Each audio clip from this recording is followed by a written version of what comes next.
When the billionaire saw her ex walk in with another woman, she knew she had two choices: run or pretend everything was fine. But then a quiet single dad offered his hand, and everything changed. If you want to see how a woman who built empires learned what truly matters from a man raising a daughter alone, stay until the end. Hit that like button and comment which city you're watching from so I can see how far this story travels.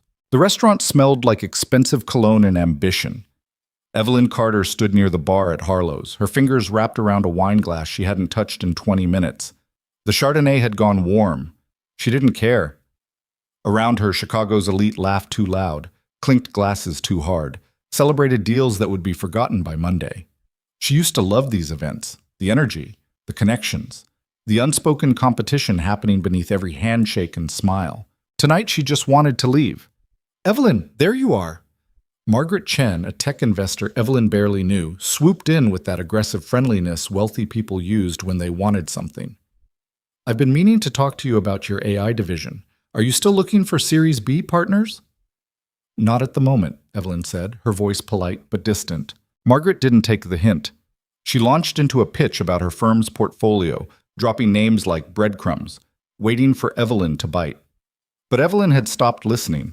Her attention had snagged on something across the room. A laugh. Deep. Confident. Familiar. Her stomach dropped. Ryan Brooks had just walked through the door. He looked exactly the same. Tall, sharp-featured, wearing that charcoal suit he knew made him look good. His dark hair was styled the way it always was, calculated casualness that probably took 15 minutes. And wrapped around his arm was a woman Evelyn didn't recognize. Blonde, young, laughing at something he'd just said. Evelyn's chest tightened. Margaret was still talking. "And I think with your distribution network, we could really—" "Excuse me," Evelyn said, cutting her off mid-sentence. She didn't wait for a response. She turned and walked toward the far end of the bar, putting as much distance between herself and Ryan as the room allowed. This was ridiculous. She was 30 years old, a billionaire, the founder and CEO of Carter Technologies, a company that employed over 2,000 people across 4 states. She'd been featured in Forbes, Bloomberg, and Time. She'd testified before Congress about data privacy. She'd stared down hostile board members, aggressive investors, and journalists trying to tear her down. But seeing her ex-boyfriend walk into a restaurant with another woman made her feel like she was 22 again. Small. Forgettable. Not enough. She hated it. 11 months. It had been 11 months since Ryan ended things. 11 months since he'd sat across from her at that coffee shop on Clark Street and said the words that still echoed in her head sometimes, late at night when she couldn't sleep. "I'm not ready for something this serious." That's what he'd said. Not ready. As if their year and a half together had been some kind of trial run he'd decided to quit. As if she'd been asking for too much by wanting him to actually show up, to be present, to treat their relationship like it mattered. 2 months later, she'd seen his engagement announcement on LinkedIn. To someone else. So apparently he'd been ready. Just not for her. Evelyn set her wine glass down on the bar harder than she meant to. The bartender glanced over, but she waved him off. She didn't need another drink. She needed to leave. To get out of this room before Ryan saw her standing here alone like some tragic figure from a bad romance novel. But leaving meant walking past him. And walking past him meant risking eye contact. A conversation, the humiliation of him seeing that she was still bothered. She pulled out her phone, pretending to check messages, buying herself time to think. "You look like you'd rather disappear than stay another minute." The voice came from her left. Male, calm, unfamiliar. Evelyn turned. The man standing beside her wasn't someone she recognized, which was strange. She usually knew everyone at these events.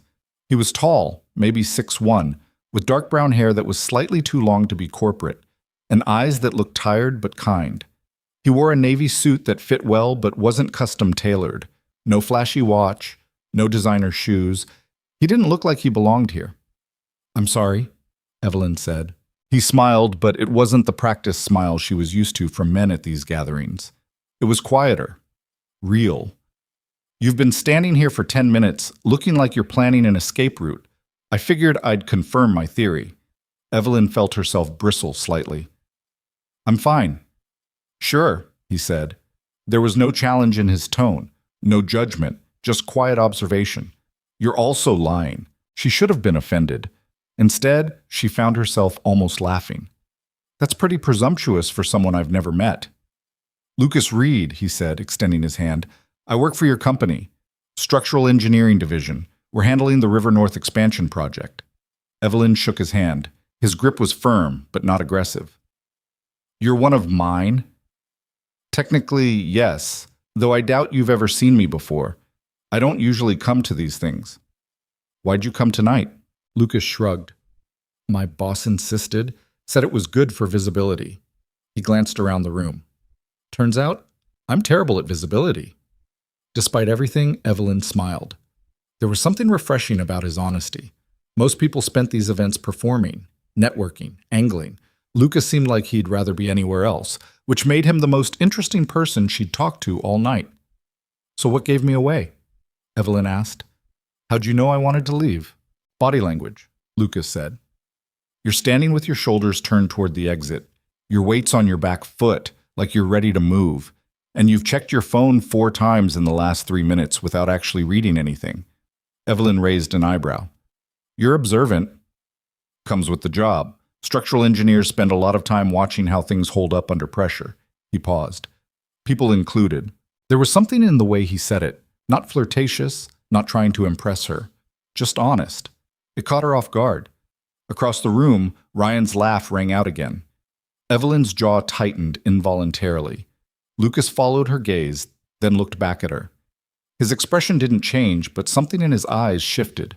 Understanding, maybe. X? He asked quietly. Evelyn hesitated, then nodded. Lucas didn't ask for details. Didn't pry. He just stood there beside her, a quiet presence in a room full of noise. Then, after a moment, he did something unexpected. He extended his hand toward her. Dance with me. Evelyn blinked. What? Dance with me, Lucas repeated. His voice was steady, certain. There's barely any music and no dance floor, but I think we can make it work. Why would we? Because, Lucas said, cutting her off gently, right now you're standing here trying not to look at him, and he keeps glancing over here trying to see if you're looking, and both of you are stuck in this weird loop that's making you miserable. Evelyn opened her mouth to argue, then closed it. He wasn't wrong. So instead, Lucas continued, we go over by the windows, we pretend there's music, and you spend the next 10 minutes not caring what he thinks. Deal? It was absurd.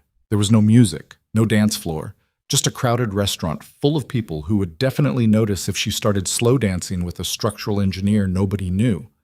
But something in Lucas's expression made her trust him. Not the polished confidence of men who expected her to say yes. Just quiet certainty. Like he'd already decided this was the right thing to do, and now he was waiting for her to catch up. Okay, Evelyn heard herself say. Lucas smiled, that same genuine smile from before, and led her toward the floor-to-ceiling windows overlooking downtown Chicago. The city stretched out below them, all glittering lights and dark sky. Someone had dimmed the restaurant lighting for ambiance, and the faint sound of piano music drifted from the speakers, barely audible beneath the conversation. Lucas placed one hand lightly on her waist, took her other hand in his, and began to sway. Slowly, gently, like they had all the time in the world. Evelyn hadn't slow danced in years, maybe not since college. It felt strange at first, being this close to someone she'd just met, moving to music that barely existed. But Lucas moved with easy confidence, no hesitation, no performance, just presence. You're good at this, Evelyn said quietly. My wife loved to dance, Lucas said. Then he paused. My late wife. Evelyn's breath caught. I'm sorry. It's been 3 years, Lucas said. His voice was even, but Evelyn heard the weight beneath it. Car accident. She was picking up our daughter from a birthday party. Your daughter? She's fine. Emma. She's 8 now, wasn't in the car. Lucas's grip on Evelyn's hand tightened slightly, then relaxed. My wife died on impact. Evelyn didn't know what to say. Every condolence felt hollow, so she just stayed quiet, let him lead, gave him space to continue or not. Emma asks about her sometimes, Lucas said after a moment. What she was like, what we used to do together.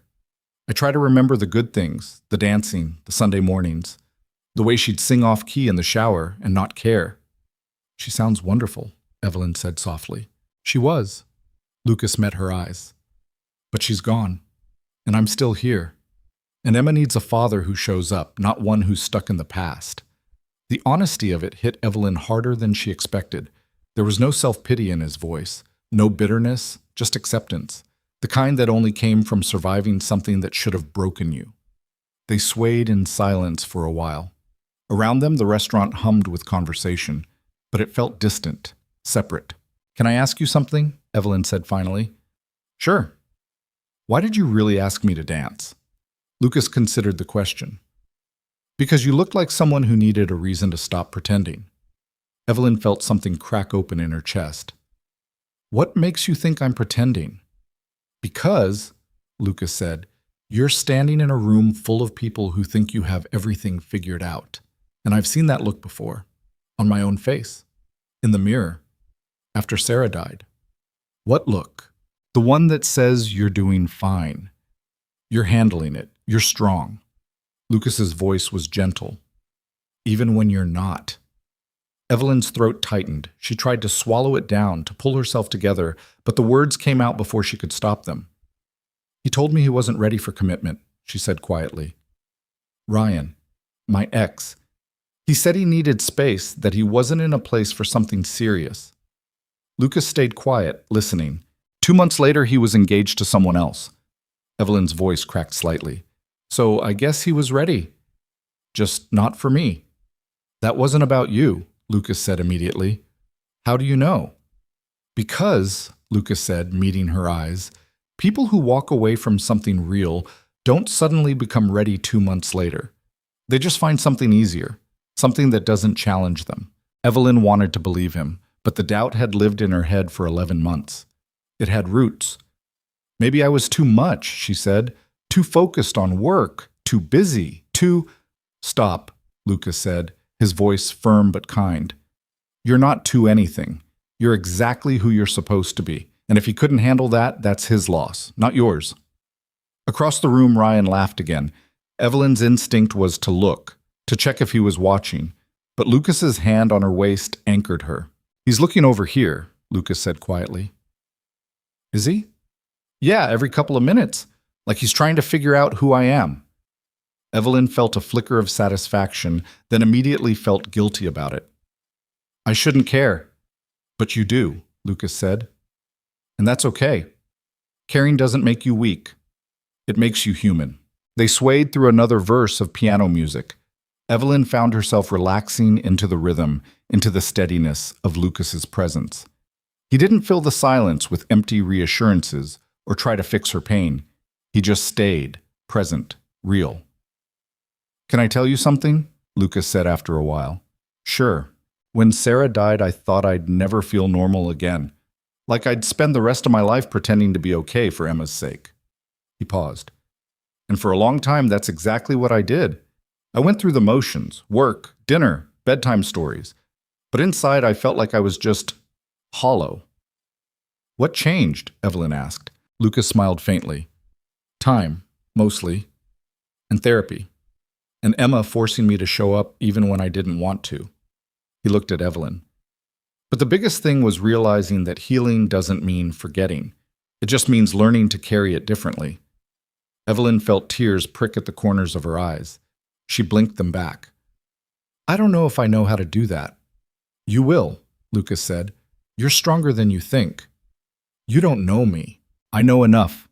Lucas's voice was certain. "You built a billion-dollar company from scratch. You're standing in a room full of people who'd kill for 5 minutes of your time. And you're still here, still showing up, even when it hurts. That's not weakness. That's strength." Evelyn didn't trust herself to speak, so she just nodded. They danced until the song ended, or until the faint piano music faded into something else. Lucas stepped back, let go of her hand, but didn't move away. "Thank you," Evelyn said quietly. "Any time. I mean it.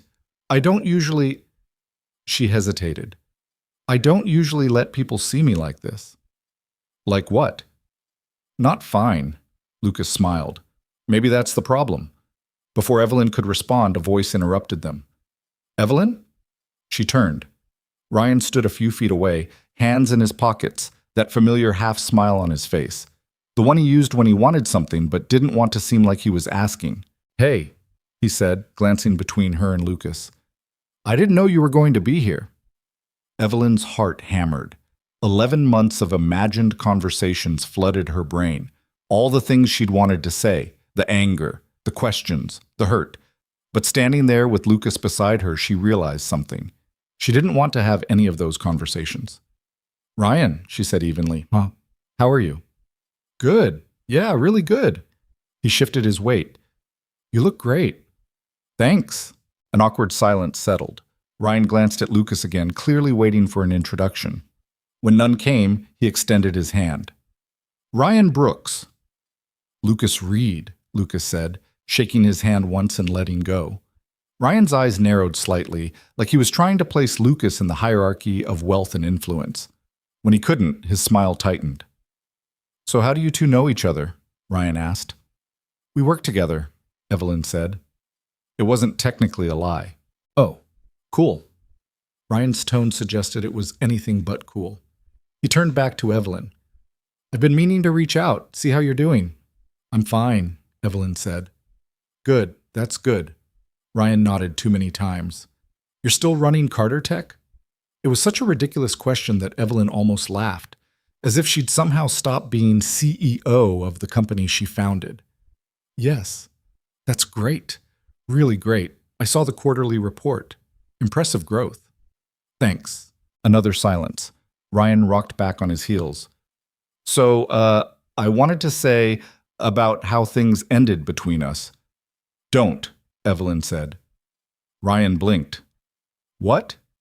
"Don't apologize. Don't explain. It's fine." "I just thought, Ryan," Evelyn's voice was calm but firm. "It's been almost a year. You've moved on. I've moved on. There's nothing to talk about." Ryan looked like he'd been slapped. Beside Evelyn, Lucas stayed perfectly still, not inserting himself into the conversation but not leaving either. "Right," Ryan said finally. "Yeah, of course." He forced a smile. "Well, it was good seeing you." "You too."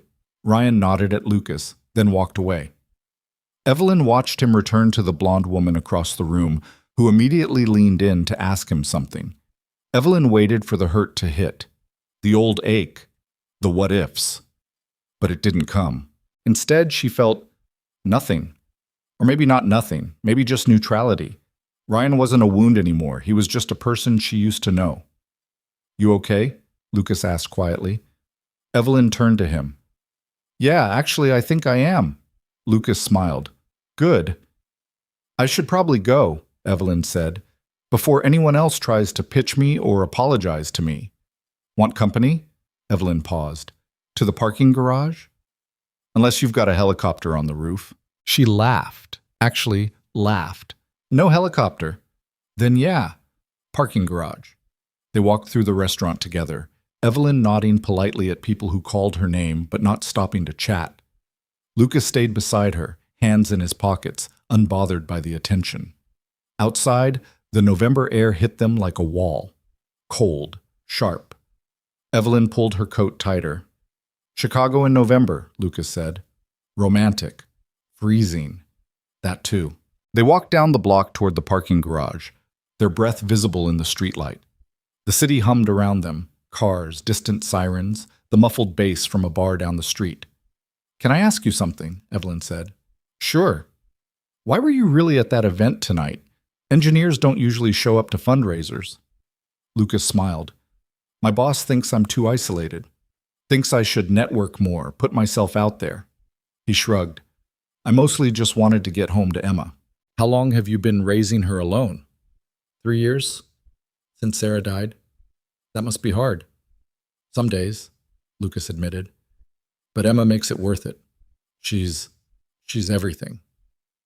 There was something in the way he said it, simple, honest, without the usual parental exaggeration, that made Evelyn believe him. "Do you ever think about dating again?" Evelyn asked, then immediately regretted it. "Sorry, that's too personal." "It's okay," Lucas said. "And yeah, sometimes. But it's complicated. Emma comes first, and most people don't want to sign up for a widowed single dad with an 8-year-old. Their loss," Evelyn said. Lucas glanced at her, surprised, then smiled. Thanks. They reached the parking garage entrance. Evelyn's car was on the third level. Lucas's was apparently on the second. This is me, Evelyn said, gesturing toward the stairwell. Yeah. Lucas didn't move to leave. An odd silence settled between them. Not uncomfortable, just uncertain, like they'd both realized the evening was ending and neither of them wanted it to. Can I ask you something? Lucas said finally. Sure. Would you want to get coffee sometime? Evelyn's heart did something strange. A flutter. Hope, maybe. Or fear. She wasn't sure which. Coffee? She repeated. Yeah, coffee. The beverage. Lucas smiled. Unless you're more of a tea person, I can work with that too. Why? Why coffee? Or why with you? Both. Lucas considered the question. Coffee because it's low pressure, doesn't have the weight of dinner.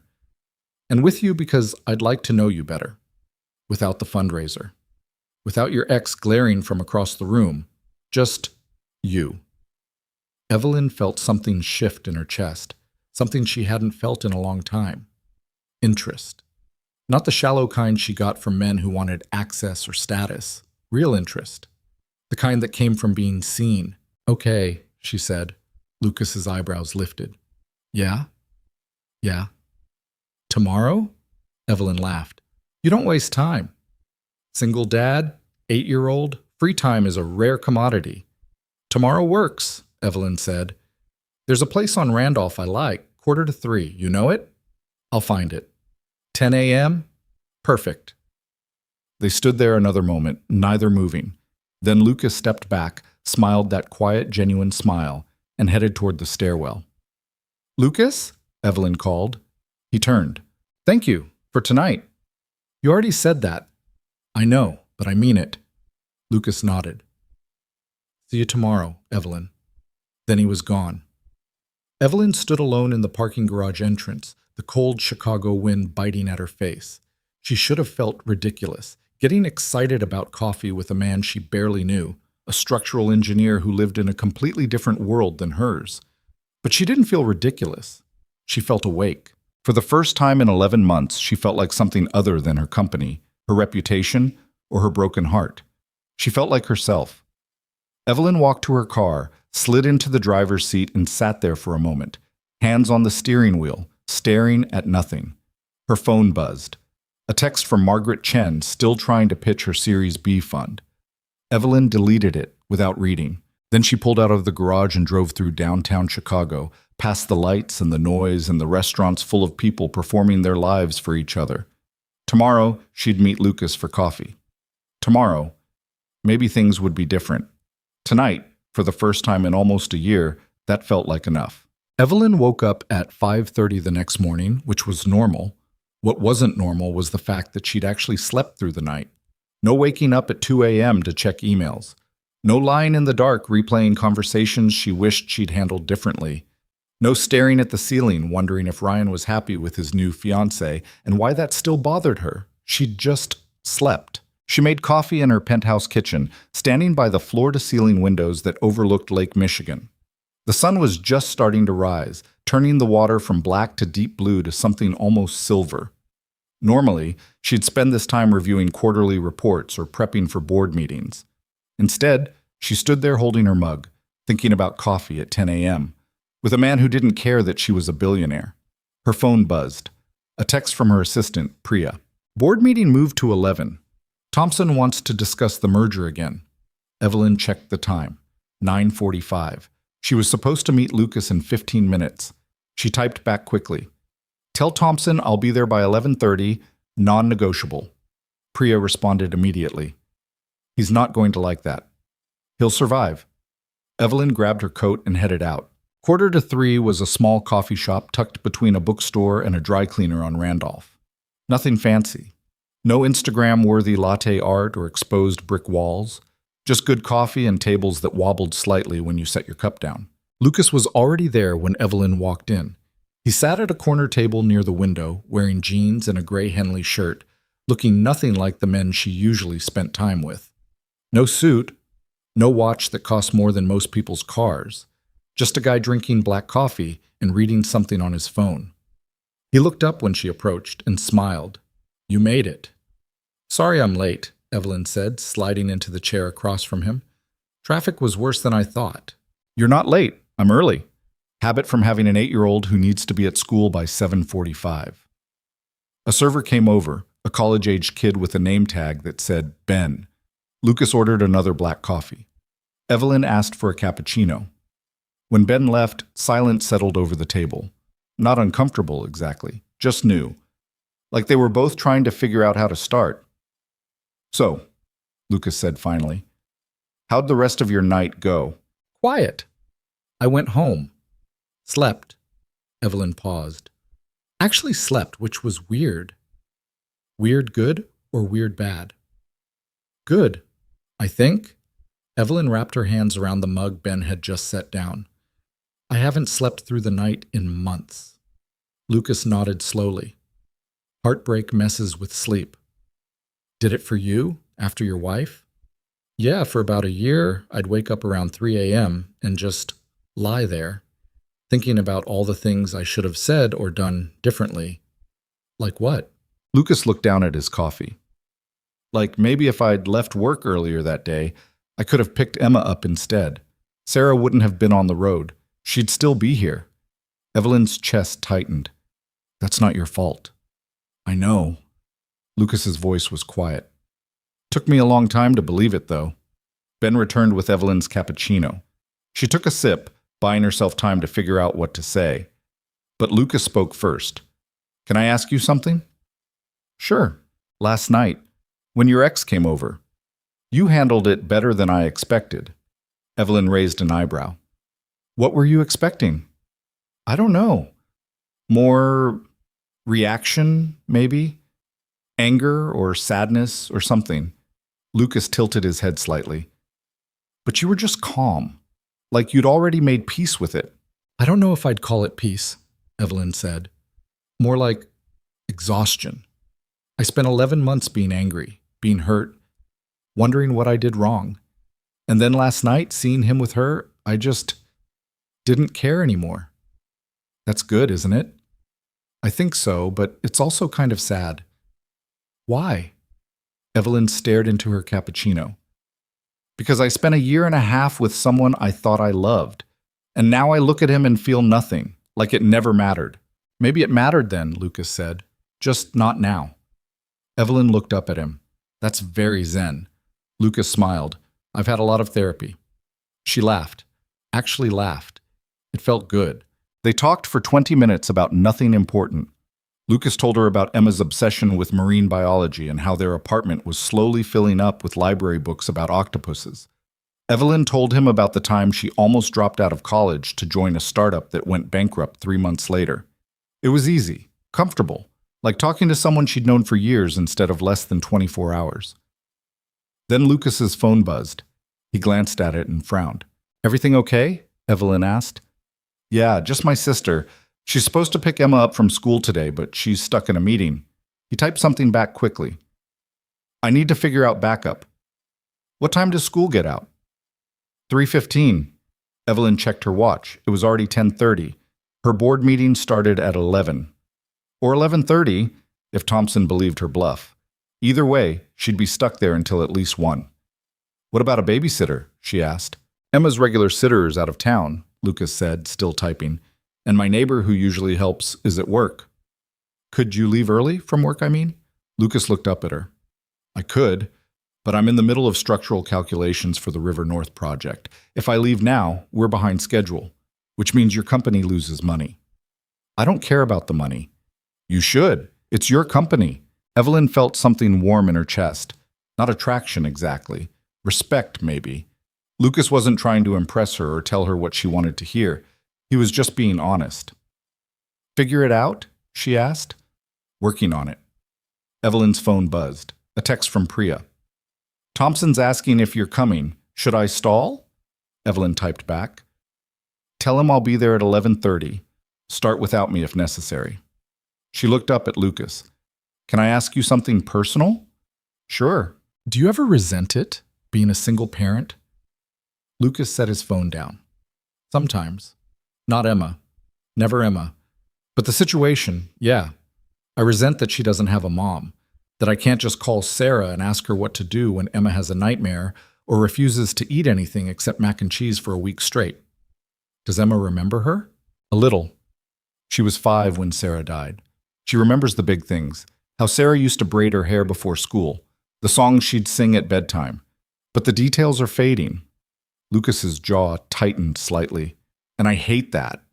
I hate that Emma's going to grow up without those memories.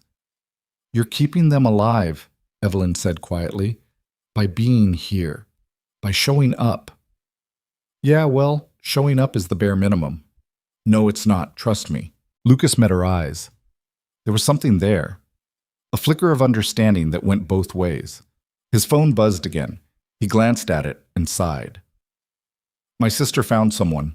Crisis averted. Good.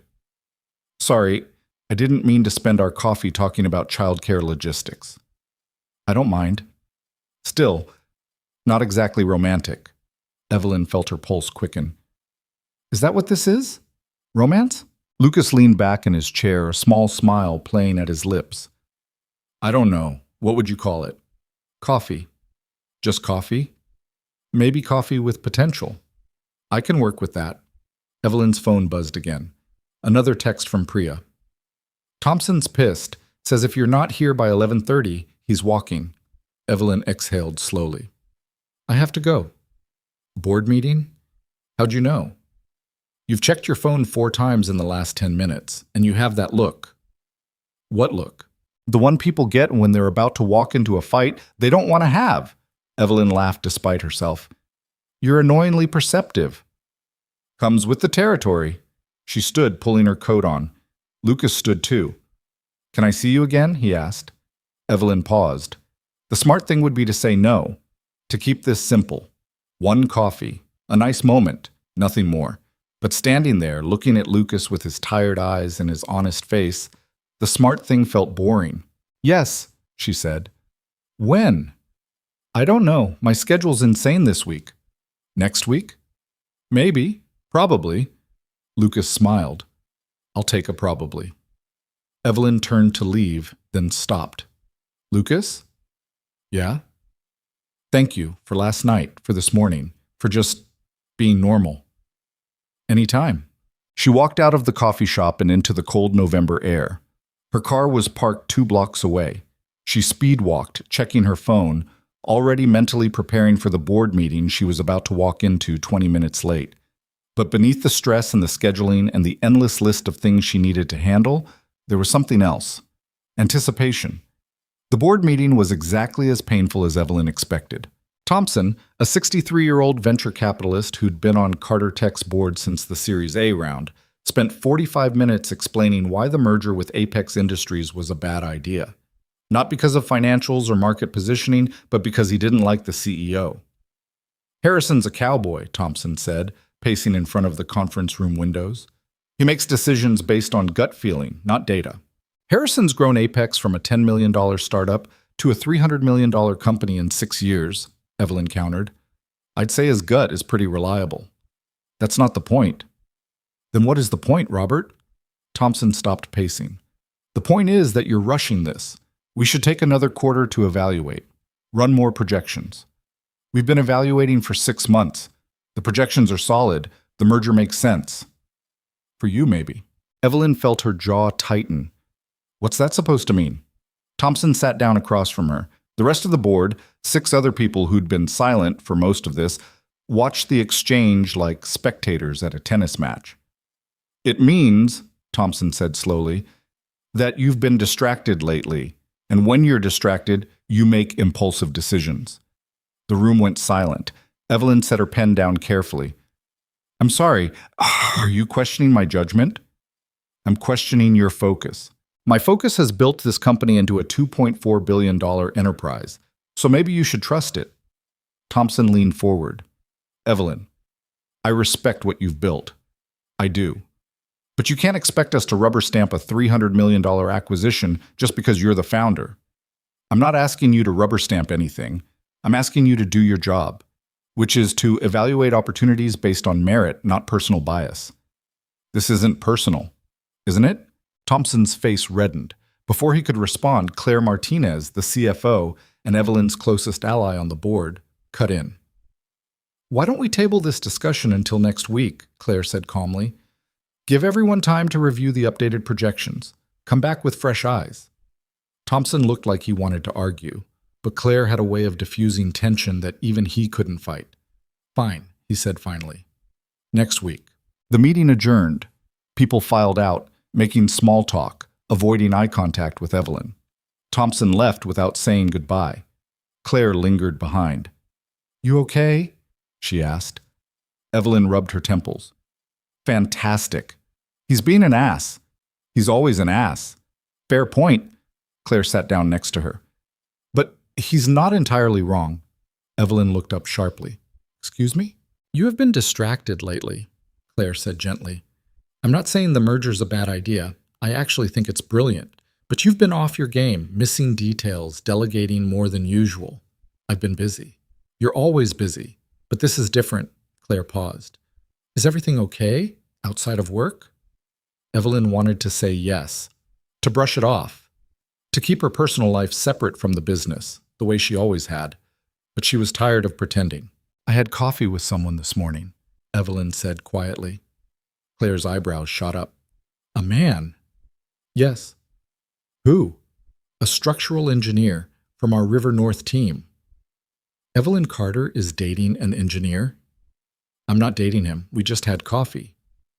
And I don't know. It was nice. Easy. He didn't treat me like a CEO or a billionaire. He just treated me like a person. Claire smiled. That's good, right?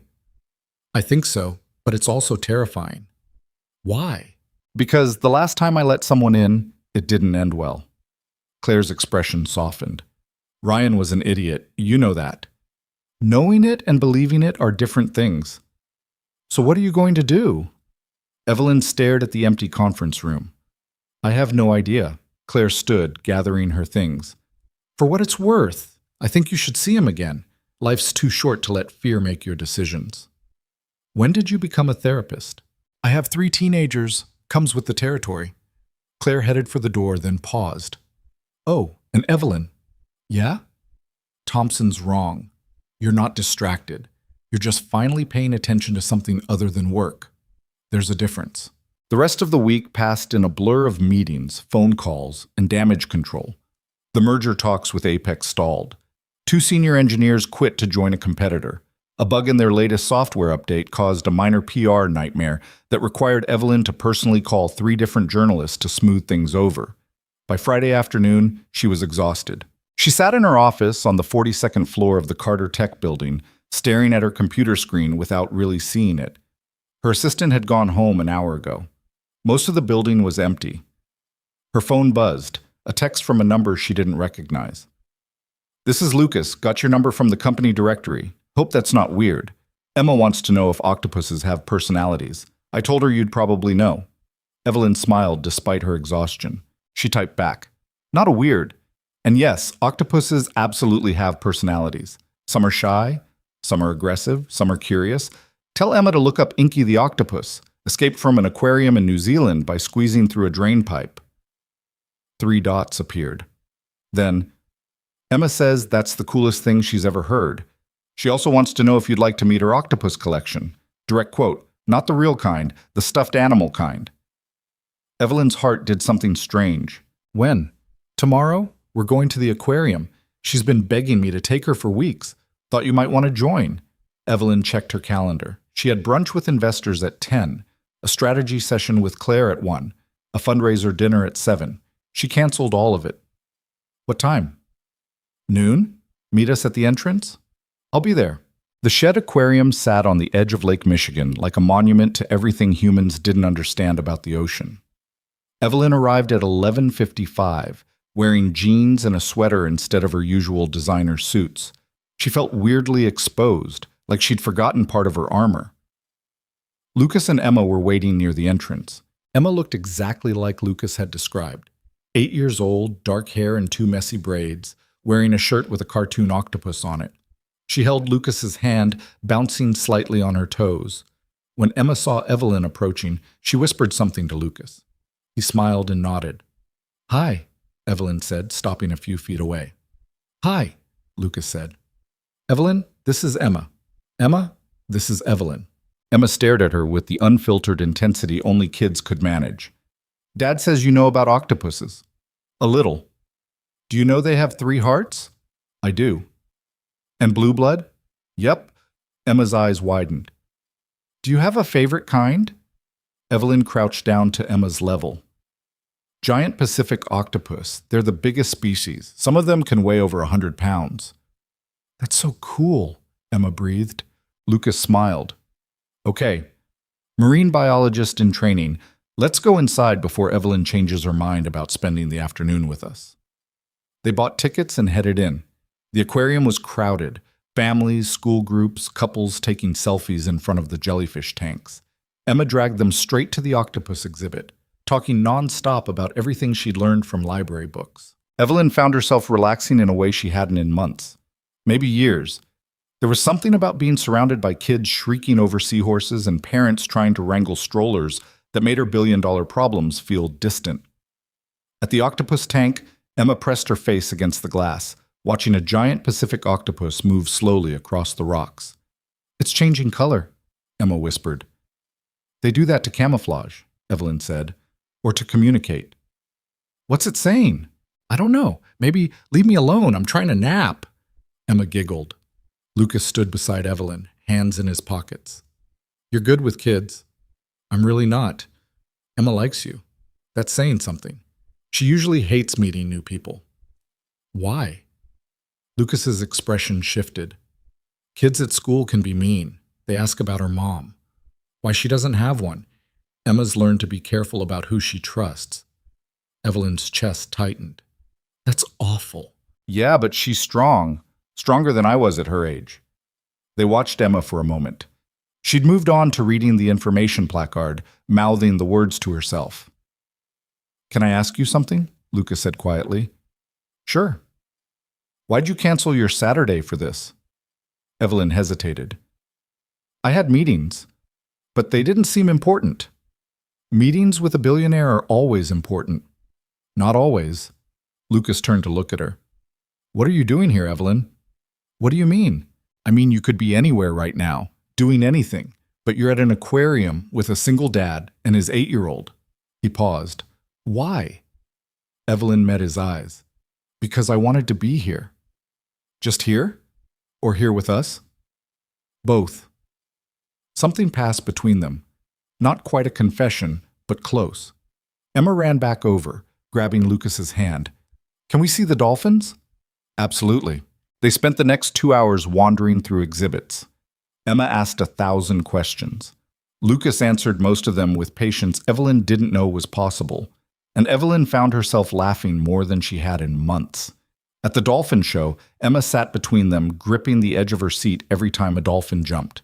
When the show ended, she turned to Evelyn with shining eyes. That was the best day ever. Evelyn's throat tightened. Yeah, it really was.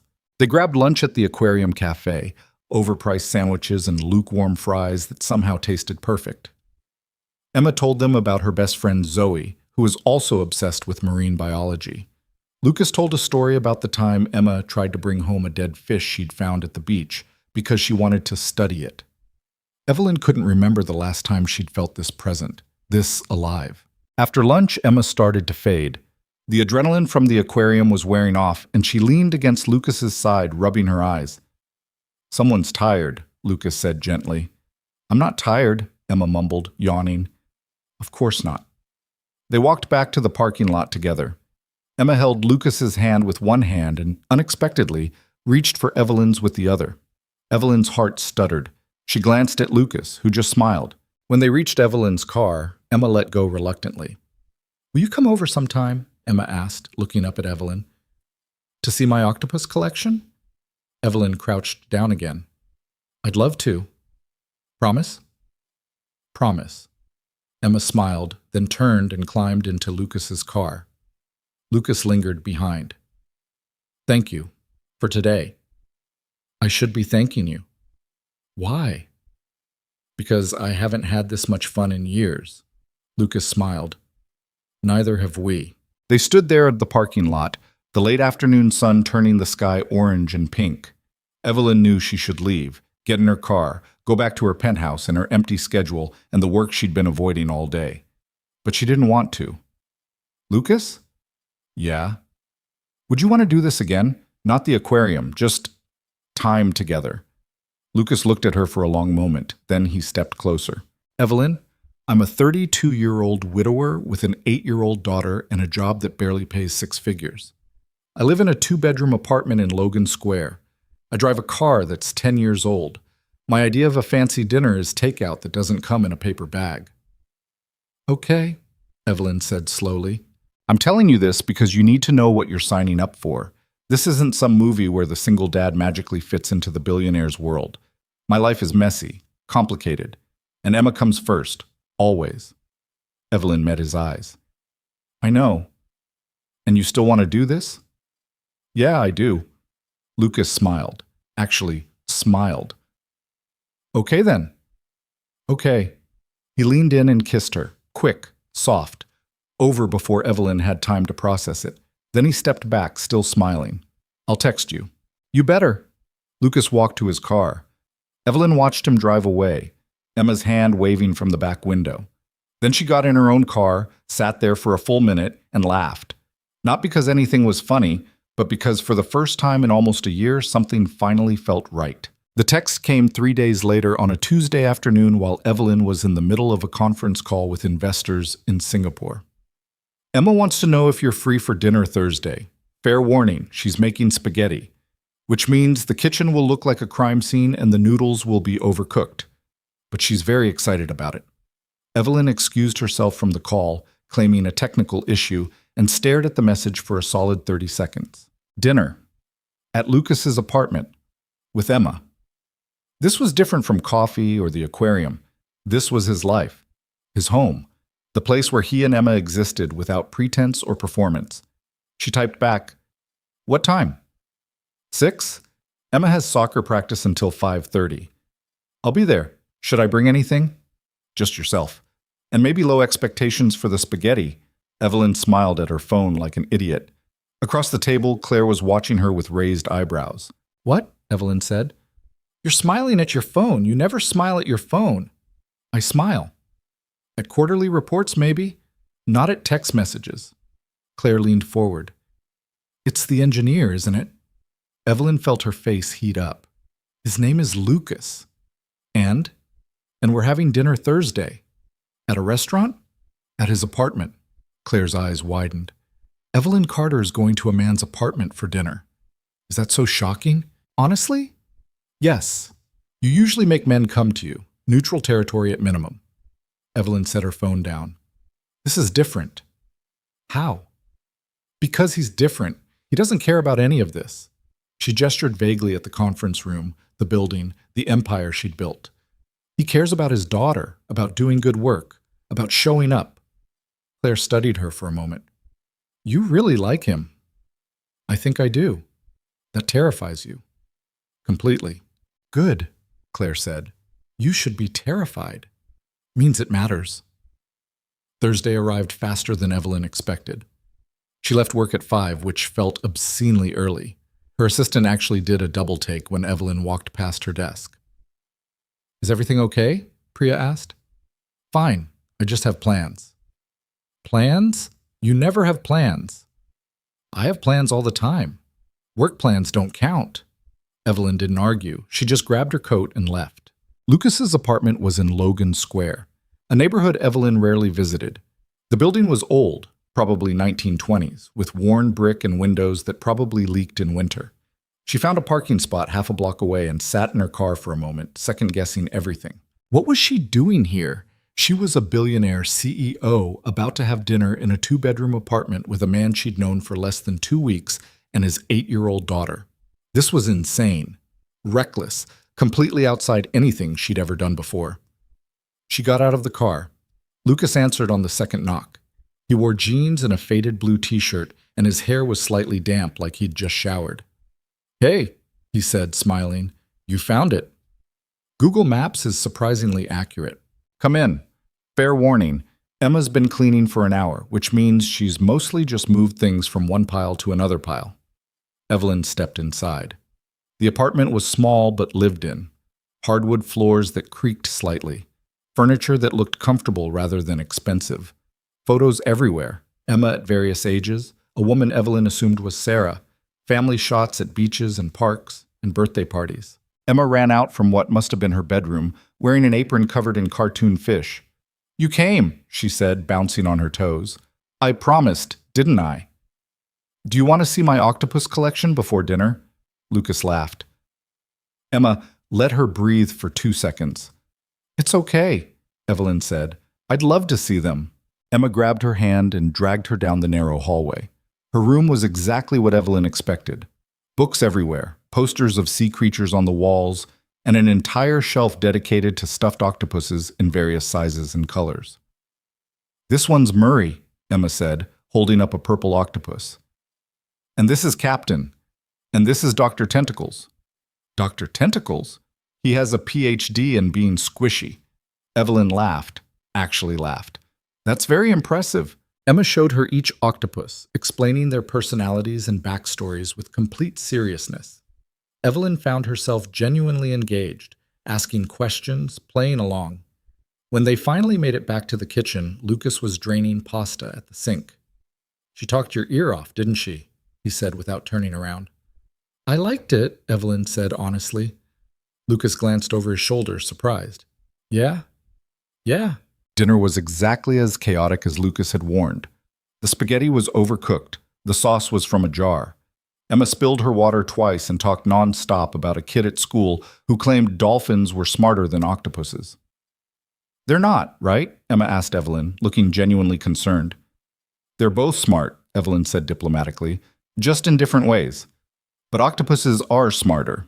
I think octopuses have better problem-solving skills. Dolphins have better social intelligence." Emma considered this. "Okay, I'll accept that." Lucas smiled at Evelyn across the table. She smiled back. After dinner, Emma insisted on showing Evelyn her collection of marine biology books. They sat on the living room floor while Emma explained the difference between cephalopods and crustaceans. Lucas cleaned up the kitchen, occasionally glancing over at them with an expression Evelyn couldn't quite read. Around 7:30, Emma started yawning. "Bedtime," Lucas said gently. "I'm not tired," Emma protested, yawning again. "Uh-huh. Go brush your teeth." Emma stood reluctantly, then turned to Evelyn. "Will you come back?" Evelyn's throat tightened. "If your dad says it's okay." "Of course it's okay," Lucas said. "Now go. Teeth." Emma disappeared down the hallway. Lucas sat down on the couch next to Evelyn, close enough that their shoulders almost touched. "Sorry about the interrogation," he said. She gets excited about new people, especially people who actually listen to her octopus facts." "I wasn't interrogated. I had fun." "Really? Really?" Evelyn paused. "She's amazing, Lucas. You're doing something right." Lucas looked down at his hands. "Some days I'm not so sure." "What do you mean?" "I mean, she doesn't have a mom. She eats mac and cheese 4 nights a week because I'm too tired to cook real food. Half the time I have no idea what I'm doing." He exhaled slowly. "I'm just making it up as I go." "That's called parenting." "Is it?" "I think so. My parents were billionaires too. They had every resource imaginable, and they still screwed me up in a dozen different ways." Lucas looked at her. "How?" Evelyn hesitated. She didn't talk about her parents, not to anyone. But sitting here in Lucas's small apartment, surrounded by photos of his late wife and Emma's drawings on the refrigerator, the truth felt easier. "They loved me," she said quietly, "but they loved success more. Every achievement was praised. Every failure was a lesson in what I'd done wrong. By the time I was 12, I'd learned that my value was tied to my performance. That's awful. It made me successful, but it also made me, I don't know, afraid of being ordinary. Afraid that if I stopped achieving, stopped building, stopped proving myself, I'd stop mattering." Lucas was quiet for a moment. "Is that why you work so much?" "Probably." "And Ryan? Did he make you feel like you mattered?" Evelyn laughed bitterly. "Ryan made me feel like I was too much, too ambitious, too focused, too busy. And then he left me for someone simpler. You're not too much, Lucas said firmly. You're exactly enough. Evelyn felt tears prick at her eyes. She blinked them back. You don't know me well enough to say that. Maybe not, but I know enough to know you're not giving yourself enough credit. Before Evelyn could respond, Emma appeared in the hallway wearing pajamas covered in sharks. Dad, I can't find Mr. Bubbles. Did you check under your pillow? Emma ran back to her room. Lucas stood, offering Evelyn his hand. Come on, you're about to witness the nightly stuffed animal crisis. Evelyn let him pull her to her feet. They walked to Emma's room together. Mr. Bubbles, a blue octopus, was eventually found wedged between the bed and the wall. Emma climbed into bed, clutching him tightly. Good night, Emma, Evelyn said from the doorway. Good night, Evelyn. Thanks for coming. Thanks for having me. Lucas tucked Emma in, kissed her forehead, and turned off the light. They walked back to the living room in silence. Want some wine? Lucas asked. Fair warning, it's cheap. Cheap wine sounds perfect. He poured them each a glass of red that probably cost $8. They sat on the couch, facing each other. Can I ask you something? Lucas said. Sure. What are we doing here? Evelyn's heart skipped. What do you mean? I mean, you're a billionaire. I'm a single dad who can barely afford this apartment. We live in completely different worlds. So?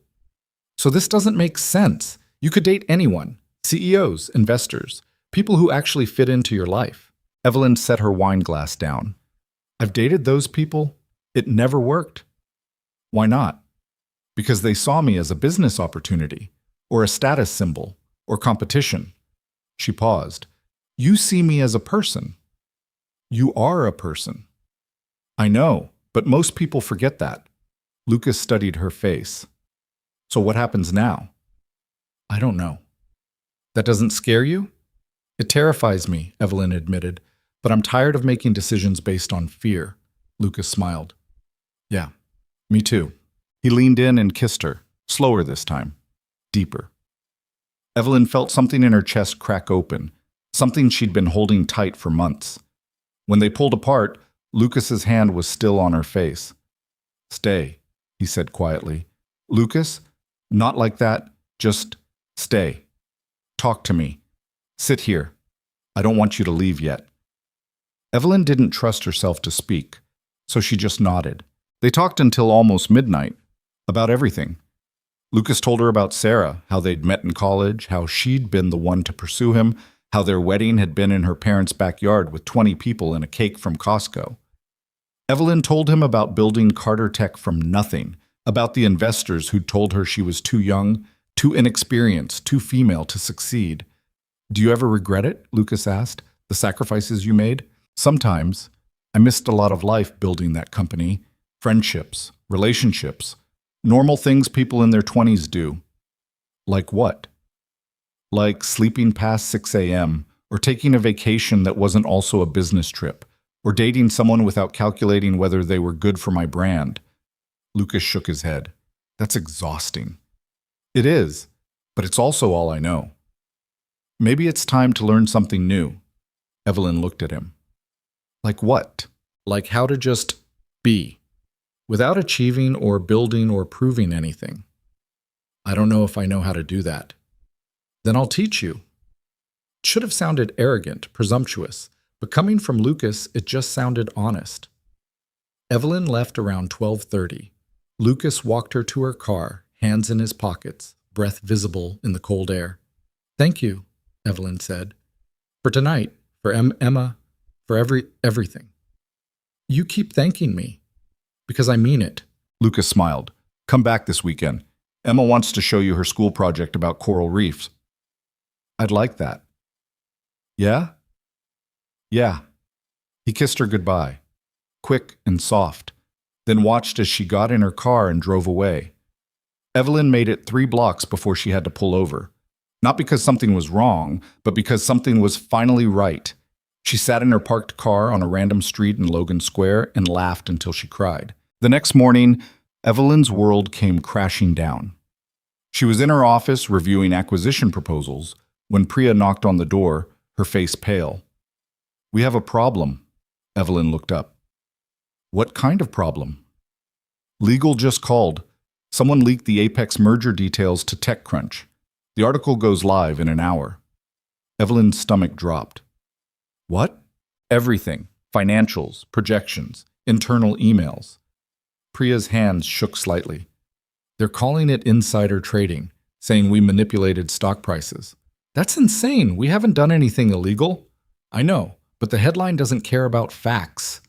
Evelyn stood, her mind already racing through scenarios. Call an emergency board meeting, get Claire and the legal team in the conference room, and find out who leaked this. Priya nodded and disappeared. The next 6 hours were a nightmare. The article published at 10 a.m. By 11, Carter Tech stock had dropped 12%.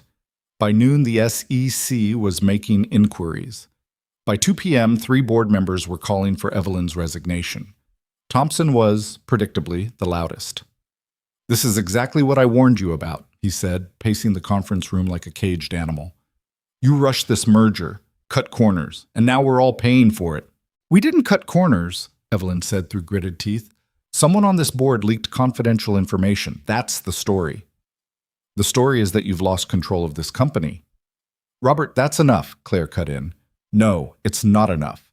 Evelyn's made this company toxic. Her personal drama is bleeding into business decisions. And now we're facing federal investigation because she couldn't keep her house in order." Evelyn felt something snap inside her. "My personal drama? You mean the fact that I'm human? That I have a life outside this building?" "I mean the fact that you've been distracted for months, missing meetings, delegating critical decisions, showing up late to board discussions." Thompson leaned forward. "You're not fit to lead this company anymore." The room went silent. Evelyn stared at him, at the other board members avoiding eye contact, at Claire, who looked ready to throw something at Thompson's head. "Get out," Evelyn said quietly. Thompson blinked. "Excuse me?" "Get out of my conference room, out of my building. You're off the board effective immediately." "You can't do that." "Watch me. You just accused me of being unfit to lead the company I built from nothing, so either you trust my leadership or you don't. And if you don't, you have no business being on this board." Thompson's face turned red. "The other board members will back me." Evelyn looked around the table. "Will you?" Silence. One by one, the board members shook their heads, even the ones who'd been quiet during Thompson's tirade. Thompson grabbed his briefcase and stormed out. The meeting adjourned 20 minutes later. Claire stayed behind. "That was either the bravest thing you've ever done or the stupidest," she said. "Probably both. The SEC investigation will find nothing because we did nothing wrong." Evelyn rubbed her temples. "But the leak is real. Someone on the inside sold us out." "Who would do that?" "I don't know, but I'm going to find out." Evelyn spent the rest of the afternoon doing damage control. Calls with lawyers, calls with investors, a hastily arranged press conference where she calmly explained that Carter Tech had followed all legal protocols and welcomed the SEC's investigation. By the time she left the office, it was almost 9 p.m. Her phone buzzed. A text from Lucas. "Saw the news, you okay?" Evelyn stared at the message. She should say yes, should brush it off, should keep her professional disasters separate from whatever was happening between them. Instead, she typed, "Can I come over?" "Always." She drove to Logan Square in a daze. When Lucas answered the door, he took one look at her face and pulled her inside. "Emma's asleep," he said quietly. "Come here." He led her to the couch. Evelyn collapsed onto it, suddenly exhausted. "Want to talk about it?" Lucas asked. "Not really." "Okay." He sat beside her, not pushing, just present. Evelyn leaned against him, and he wrapped an arm around her shoulders. They sat like that for a long time. No words, no questions, just quiet. Finally, Evelyn spoke. "Someone leaked confidential information about my company. The SEC is investigating. My stock dropped 12%, and one of my board members accused me of being unfit to lead." "What did you do?" "Fired him," Lucas laughed. "Good. It might have been a mistake. He has connections, resources. He could make this worse. Or you just showed everyone that you don't tolerate people questioning your authority." Evelyn looked up at him. "You really think that?" "I think you're the kind of person who builds billion-dollar companies. You don't get there by being weak. I feel weak right now. You're not. You're just tired. Lucas brushed a strand of hair from her face. When's the last time you slept? I don't know. Tuesday? Evelyn. I'm fine. You're not fine. You're running on fumes. He stood, offering his hand. Come on. Where? Guest room. You're sleeping here tonight. Lucas, I can't. Yes, you can. Emma will be thrilled to see you at breakfast, and you need actual rest, not whatever half-sleep you do in that penthouse. Evelyn wanted to argue, but she was too tired. She let Lucas lead her to the small guest room. He found her an old t-shirt and sweatpants to sleep in. Gave her a new toothbrush still in the package. I'll be right down the hall if you need anything, he said from the doorway. Lucas? Yeah? Thank you. He smiled. Stop thanking me. I can't help it. Then just to sleep. We'll figure everything else out tomorrow. Evelyn crawled into the guest bed. The sheets smelled like laundry detergent and something clean she couldn't name. She expected to lie awake, her mind racing through everything that had happened. Instead, she fell asleep in under 5 minutes. She woke to the smell of pancakes and the sound of Emma's laughter. For a moment, she didn't remember where she was. Then it came back. Lucas's apartment, the guest room, the disaster that was yesterday. She checked her phone. 7:45 a.m., 17 missed calls, 43 unread emails. She ignored all of them and walked to the kitchen. Emma was sitting at the small table, syrup on her face, talking to Lucas about something that happened at school. Lucas stood at the stove flipping pancakes, still in pajama pants and a t-shirt. He looked up when Evelyn appeared. Morning. Morning, Evelyn said, suddenly self-conscious in his borrowed clothes. Evelyn, Emma said, her face lighting up. You're here. Are you having breakfast with us? If that's okay. It's totally okay. Dad made chocolate chip pancakes. Lucas slid a plate in front of Evelyn. 3 perfect pancakes with butter melting on top. I didn't know if you like chocolate chips, he said, but Emma insisted everyone likes chocolate chips. Everyone does, Emma said confidently. Evelyn sat down.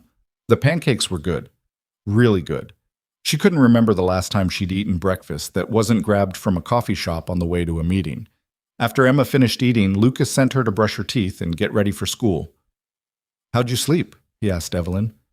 Better than I have in months. Good. I should go. Deal with everything. Or you could stay.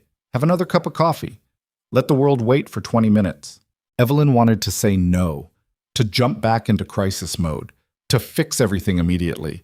But sitting in Lucas's small kitchen, wearing his clothes, eating pancakes his daughter insisted on, she realized how badly she needed this. The slowness, the normalcy, the reminder that life existed outside boardrooms and stock prices. Okay, she said. 20 minutes. Lucas smiled and poured her more coffee. 20 minutes turned into 40. By the time Evelyn finally left, Emma had made her promise to come back for movie night on Saturday, and Lucas had kissed her goodbye in the doorway like it was the most natural thing in the world. Evelyn drove back to her penthouse in yesterday's clothes, face scrubbed clean, hair still messy. She felt more like herself than she had in years. The SEC investigation took 3 weeks to clear Carter Tech of any wrongdoing. 3 weeks of lawyers, depositions, and journalists camped outside the building, hoping for a scandal that didn't exist. Evelyn's stock eventually recovered, though not completely. She'd lost about 8% overall, which translated to roughly $200 million in personal wealth. She found she didn't care as much as she should have. What bothered her more was finding out who'd leaked the information. The investigation, internal, not federal, eventually pointed to Marcus Chen, a senior VP who'd been passed over for CFO when Evelyn promoted Claire instead. He'd been feeding information to a competitor for months, hoping to tank the Apex merger and make Evelyn look incompetent. She fired him on a Wednesday morning. He didn't even try to deny it. You've changed, Marcus said on his way out, a box of personal items in his hands. You used to be focused, driven. Now you're distracted, soft. Evelyn didn't take the bait. I'm the same person who built this company. I'm just not interested in sacrificing my entire life for it anymore. That's why you'll lose. Maybe. Or maybe I'll just lose differently. Marcus left. Evelyn closed her office door and called Lucas. Hey, he answered. She could hear Emma in the background singing something off-key. Is this a bad time? Never. Hold on. Shuffling sounds, a door closing. The singing got quieter. Okay, what's up? I found out who leaked the merger information. Yeah? Who? Someone I trusted. Someone who worked for me for 6 years. Evelyn leaned against her desk. He said I've gotten soft. Have you? The question caught her off guard. I don't know, maybe. Is that bad? In business? Probably. In life? Evelyn smiled despite everything. No, in life it's probably good. Then screw business. Easy for you to say. You're not a CEO. No, but I am a single dad raising an 8-year-old, and I can tell you that being soft, being human, is the only thing that matters. Lucas paused. Emma asked about you this morning. Wanted to know if you're still coming to movie night. I am, if the invitation's still open. It's always open. They talked for another 10 minutes. Nothing important, just life. When Evelyn hung up, she felt lighter. Claire knocked and walked in without waiting for permission. Marcus is gone? Yeah. Good. He was an asshole. Claire sat down across from Evelyn. How are you holding up? Honestly, better than I expected. That's because you're in love. Evelyn's head snapped up. What? You heard me? Claire smiled. You're in love with the engineer. I barely know him. You've been seeing him for 3 weeks. You slept at his apartment. His daughter adores you. And you're smiling more than I've seen in the entire time I've known you. That doesn't mean I'm in love, doesn't it? Evelyn opened her mouth to argue, then closed it. Was she in love? She didn't know. Love felt like something that happened slowly, over time, with certainty and planning. What she felt for Lucas was nothing like that. It was fast and terrifying and completely unplanned, but it also felt more real than anything she'd experienced with Ryan. I don't know what I feel, Evelyn admitted. That's fair. But whatever it is, it's good for you. Claire stood. Speaking of which, take the weekend off. Actually off. No emails, no calls, no emergency board meetings. Claire, I'm serious. You just survived an SEC investigation and a corporate sabotage attempt. You've earned 2 days of not thinking about this place. Evelyn wanted to argue, but she was tired, and the idea of a weekend without work sounded impossibly good. Okay, she said. 2 days. Good. Now get out of here before I change my mind. Movie night at Lucas's apartment became a regular thing. Every Saturday, Evelyn would show up around 6 with takeout. Thai food one week, pizza the next, Chinese the week after that. Emma would pick the movie, usually something animated with talking animals or magical powers. Lucas would make popcorn and sit between them on the couch, his arm eventually finding its way around Evelyn's shoulders. It was domestic, normal. Everything Evelyn's life had never been. One Saturday in early December, Emma fell asleep halfway through a movie about a girl who could talk to dragons. Lucas carried her to bed while Evelyn cleaned up the popcorn bowls. When he came back, he found Evelyn standing by the window, looking out at the Chicago skyline. You okay? He asked. Yeah, just thinking. About? How different my life is now compared to 2 months ago. Lucas moved to stand beside her. Good different or bad different? I'm not sure yet. That's honest. Evelyn turned to look at him. Can I ask you something? Always. Do you ever feel like this is moving too fast? Lucas considered the question. Sometimes. But then I remember that life doesn't really care about timelines. Sarah and I got engaged after 6 months. Everyone said it was too fast. But we were together for 8 years before she died, and I never regretted it. This is different, though. We're different. How? You have Emma. I have a company that's falling apart. We live in completely separate worlds. So maybe we're setting ourselves up for failure. Lucas was quiet for a moment. When he spoke, his voice was gentle but firm. Evelyn, I'm not going to stand here and promise you this will work out perfectly. I can't predict the future, but I can tell you that I like you a lot, and Emma likes you. And for the first time since Sarah died, I feel like I'm actually living instead of just surviving. Evelyn felt her throat tighten. What if I disappoint you?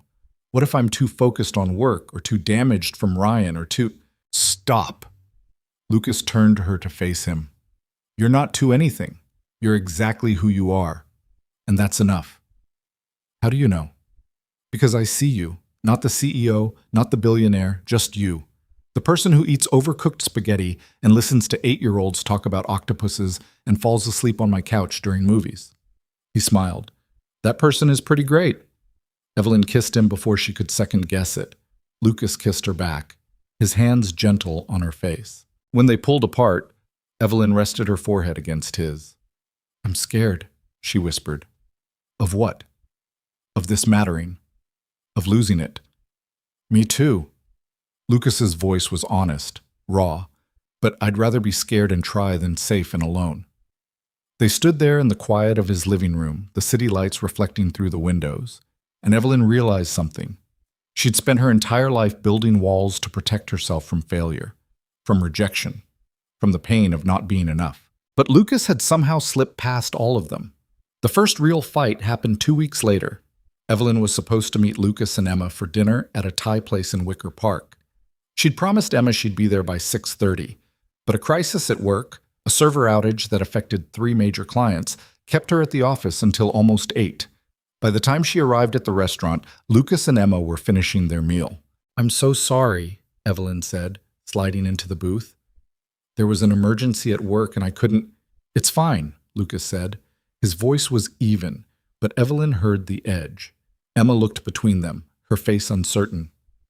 Are you mad at Evelyn? Emma asked Lucas. No, I'm not mad. Lucas forced a smile. Why don't you go pick out a dessert from the case up front? Emma left, clearly relieved to escape the tension. Lucas waited until she was out of earshot. You're an hour and a half late. I know. I said I'm sorry. Emma was really excited to see you. She barely ate because she kept watching the door. Guilt twisted in Evelyn's stomach. I couldn't leave. The whole system was down. Clients were calling, threatening to pull contracts. You have people who can handle that. You're the CEO. You're supposed to delegate. I can't just delegate when the entire infrastructure is failing. Yes, you can. That's literally what having a team means. Lucas leaned forward. Evelyn, I get that your work is important. I do. But you made a commitment to Emma, and you broke it. It wasn't intentional. It never is. The words hung between them, sharp, true. Evelyn felt her defenses rising. So what are you saying? That I should have just left? Let my company burn while I went to dinner? I'm saying you should have called, texted, given us a heads up instead of leaving an 8-year-old wondering if you'd forgotten about her. I didn't forget. I know, but Emma doesn't know that. All she knows is that you promised to be here and you weren't. Evelyn's chest tightened. Lucas, I'm trying. I really am. But I can't just turn off being a CEO because... Because what? Because you have a personal life now? Lucas's voice was quiet but firm. That's exactly the problem. You're still acting like work is the only thing that matters. That's not fair, isn't it? When's the last time you took a full day off? When's the last time you weren't checking your email during dinner? You say you want this, us, but you're not actually making space for it. Evelyn opened her mouth to argue, but Emma came back carrying a small plate with mango sticky rice. Can we share? Emma asked, oblivious to the tension. Of course, Evelyn said, her voice strained. They sat through dessert, making stilted conversation. Emma chattered about school, clearly trying to fill the silence.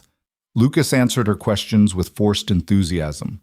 Evelyn picked at the sticky rice, feeling like she'd swallowed glass. When they left the restaurant, Lucas walked them to Evelyn's car in silence. I should go, Evelyn said. Yeah. Emma hugged her goodbye. Evelyn held her maybe a second too long. Will you come to my school concert next week? Emma asked. I'm playing the recorder. Evelyn glanced at Lucas. His expression was carefully neutral. I'll try, Evelyn said. You'll try or you'll be there. The question, so simple, so direct, hit harder than it should have. I'll be there, Evelyn said. I promise. Emma smiled and ran back to Lucas. He picked her up, settled her on his hip even though she was probably too big for it. Good night, Evelyn, he said. Lucas, can we? Not now. Emma's here. We'll talk later. He walked away before Evelyn could respond. She sat in her car for 10 minutes before driving home. The whole way, his words echoed in her head. You're not actually making space for it. Was he right? Evelyn had spent 3 decades prioritizing work over everything else: relationships, friendships, health. She told herself it was necessary, that building something great required sacrifice. But what if she'd just been hiding? What if staying busy was easier than being vulnerable? The thought followed her all the way to her penthouse, through her nightly routine, into bed where she lay awake staring at the ceiling. She didn't text Lucas, didn't call, just lay there feeling the weight of everything she'd been avoiding for years. The next morning, Evelyn did something she hadn't done in over a decade. She called her assistant and told her to clear her entire schedule for the day. Everything? Priya said, sounding shocked. Everything. Reschedule what you can, cancel what you can't. Are you sick? No, I just need a day. Evelyn hung up before Priya could ask more questions. Then she got in her car and drove to a bookstore in Lincoln Park she'd passed 100 times but never entered. She spent 2 hours browsing, reading first chapters, drinking overpriced coffee. She bought 3 novels she'd never make time to read and a parenting book that made her feel presumptuous but hopeful. At noon, she walked to a small park nearby and sat on a bench, watched people, parents pushing strollers, college students studying on blankets, an old couple feeding ducks. Normal life. The kind she'd never had. Her phone buzzed constantly. Work emails, questions that supposedly only she could answer, fires that apparently needed immediate attention. She ignored all of it. Around 2 p.m., she texted Lucas. Can we talk? He responded 10 minutes later. Emma's at a birthday party until 4. Want to meet for coffee? Yeah, where? 2:45? Where we had our first one? I'll be there in 20. Lucas was already sitting at their usual table when Evelyn arrived. He looked tired, like maybe he hadn't slept well either. Hey, she said, sitting down. Hey.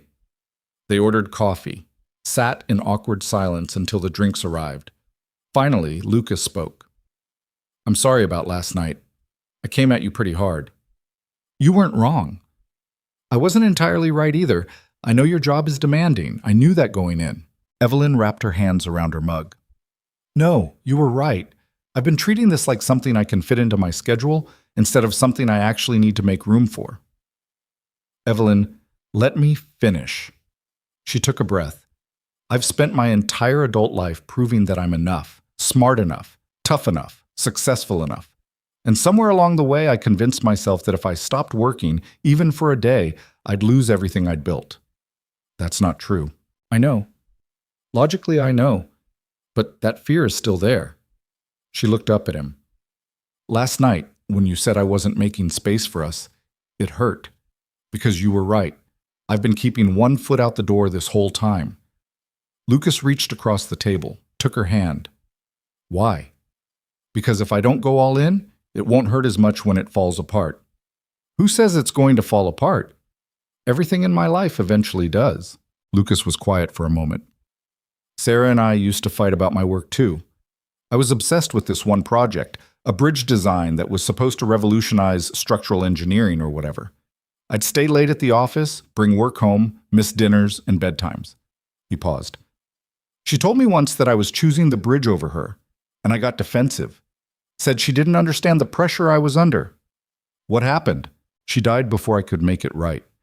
Before I could show her that she mattered more than any project. Lucas's voice cracked slightly. I don't want you to have that regret, Evelyn. I don't want you to wake up one day and realize you sacrificed the real things for the important seeming things. Evelyn felt tears burn behind her eyes. I don't know if I know how to change. Then let me help you. Let us help you. Me and Emma. Lucas squeezed her hand. You don't have to do this alone. What if I mess it up? You will. So will I. We'll both mess it up 100 different ways. He smiled. But we'll figure it out together. Evelyn let the tears fall. Didn't try to hide them or blink them back, just let them come. I'm scared, she whispered. I know, me too. But you still want to try? Yeah, I do. Evelyn nodded. Okay, then I need to tell you something. What? I already cleared my entire schedule today. Just took the day off. No meetings, no emails, nothing. Lucas's eyebrows shot up. Seriously? Seriously, and I'm going to do it every Saturday from now on. Full day. Just for us. For Emma. For whatever we want to do. Evelyn, you don't have to. Yes, I do, because you're right. I haven't been making space. But I want to. I want this to work. Lucas smiled. Actually smiled. Yeah? Yeah. He stood, pulled her to her feet, and kissed her right there in the middle of the coffee shop. Evelyn kissed him back, not caring who saw. When they pulled apart, Lucas was still smiling. So what do we do with the rest of your free day? He asked. I don't know. What do normal people do? Walk around, talk. Maybe see a movie we'll both hate and argue about it after. That sounds perfect. They spent the afternoon doing exactly that. Walked through Lincoln Park. Talked about nothing important. Saw a terrible action movie and spent an hour afterward debating plot holes over pizza. It was ordinary. Simple. The most normal day Evelyn had experienced in years. And it felt revolutionary. Emma's school concert was on a Wednesday evening at 7 p.m. Evelyn showed up at 6:45, 15 minutes early, and found Lucas saving her a seat in the crowded auditorium. You came, he said, looking genuinely surprised. I promised. I know, but I wasn't sure you'd actually make it. I left work at 5:30, told my assistant I'd be unreachable until tomorrow morning. Lucas kissed her temple. Emma's going to be so happy. The concert was exactly what you'd expect from a third-grade music performance. Off-key recorders, kids forgetting their parts. One boy who started crying halfway through and had to be led off stage by a teacher. Emma played her part perfectly. She stood in the second row, concentrating so hard her tongue stuck out slightly, and didn't miss a single note. When she finished, she looked directly at Evelyn and Lucas and grinned. Evelyn felt something crack open in her chest, not breaking, opening, like a door she'd kept locked for years, finally swinging wide. After the concert, Emma ran over to them, still holding her recorder. Did you see? Did you see me play? You were amazing, Evelyn said, crouching down to Emma's level. I didn't mess up even once. You were perfect. Emma threw her arms around Evelyn's neck. Thank you for coming. Evelyn hugged her back, blinking away tears. I wouldn't have missed it. They went out for ice cream after. All three of them crowded into a tiny shop that only had 6 flavors and rickety chairs. Emma got chocolate with rainbow sprinkles. Lucas got vanilla. Evelyn got mint chip and let Emma steal bites from her cone. On the drive home, Emma fell asleep in the back seat. Lucas carried her up to the apartment while Evelyn followed with Emma's backpack and recorder. After Lucas put Emma to bed, he found Evelyn standing in the kitchen, staring at the drawings on the refrigerator. What are you thinking about? He asked. How much I like this. Ice cream? This. Your life, the normalcy of it. Lucas moved to stand beside her. It's not always normal. Sometimes it's chaos. Emma has nightmares. School projects due the next day that I forgot about. Mornings where nothing goes right, and we're both crying by the time I drop her off. I know, but even the chaos feels real. More real than anything in my life has ever been. What does your life feel like? Evelyn thought about it. Performative. Like I'm constantly on stage playing a role, the successful CEO, the brilliant founder, the woman who has everything figured out. But you don't have everything figured out. Not even close. Lucas wrapped his arms around her from behind, rested his chin on her shoulder. Good. Neither do I. They stood like that for a while, just breathing together in the quiet kitchen. Can I tell you something? Evelyn said eventually. Anything. I think I'm falling in love with you. She felt Lucas's breath catch. Yeah? Yeah. And it terrifies me. But I wanted you to know. Lucas turned her around to face him. I'm falling in love with you too. Have been since that first dance at the restaurant. Really? Really. He kissed her, soft and slow and certain. And for what it's worth, it terrifies me too. What do we do about it? I don't know. Keep showing up, I guess. Keep trying. Keep being honest. Evelyn nodded. I can do that. Good. Because Emma's already planning your birthday party, and it's not for another 4 months. Evelyn laughed. She is? Yep. Apparently there's going to be an octopus cake and a marine biology trivia game. She's very committed. I love her, Evelyn said. The words surprised her, but they felt true. Lucas smiled. She loves you too. She told me last week that you're her favorite person besides me. Really?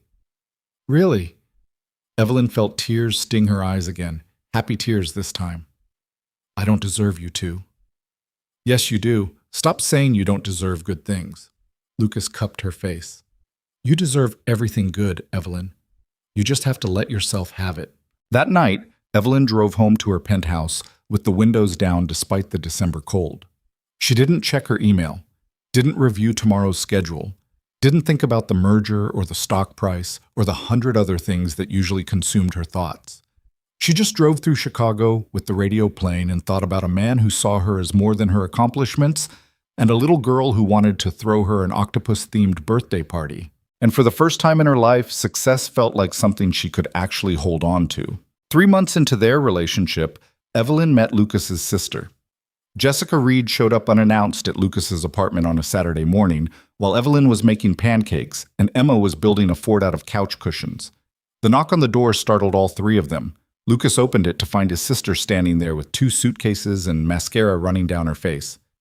He cheated, Jessica said flatly, for 6 months, with his assistant.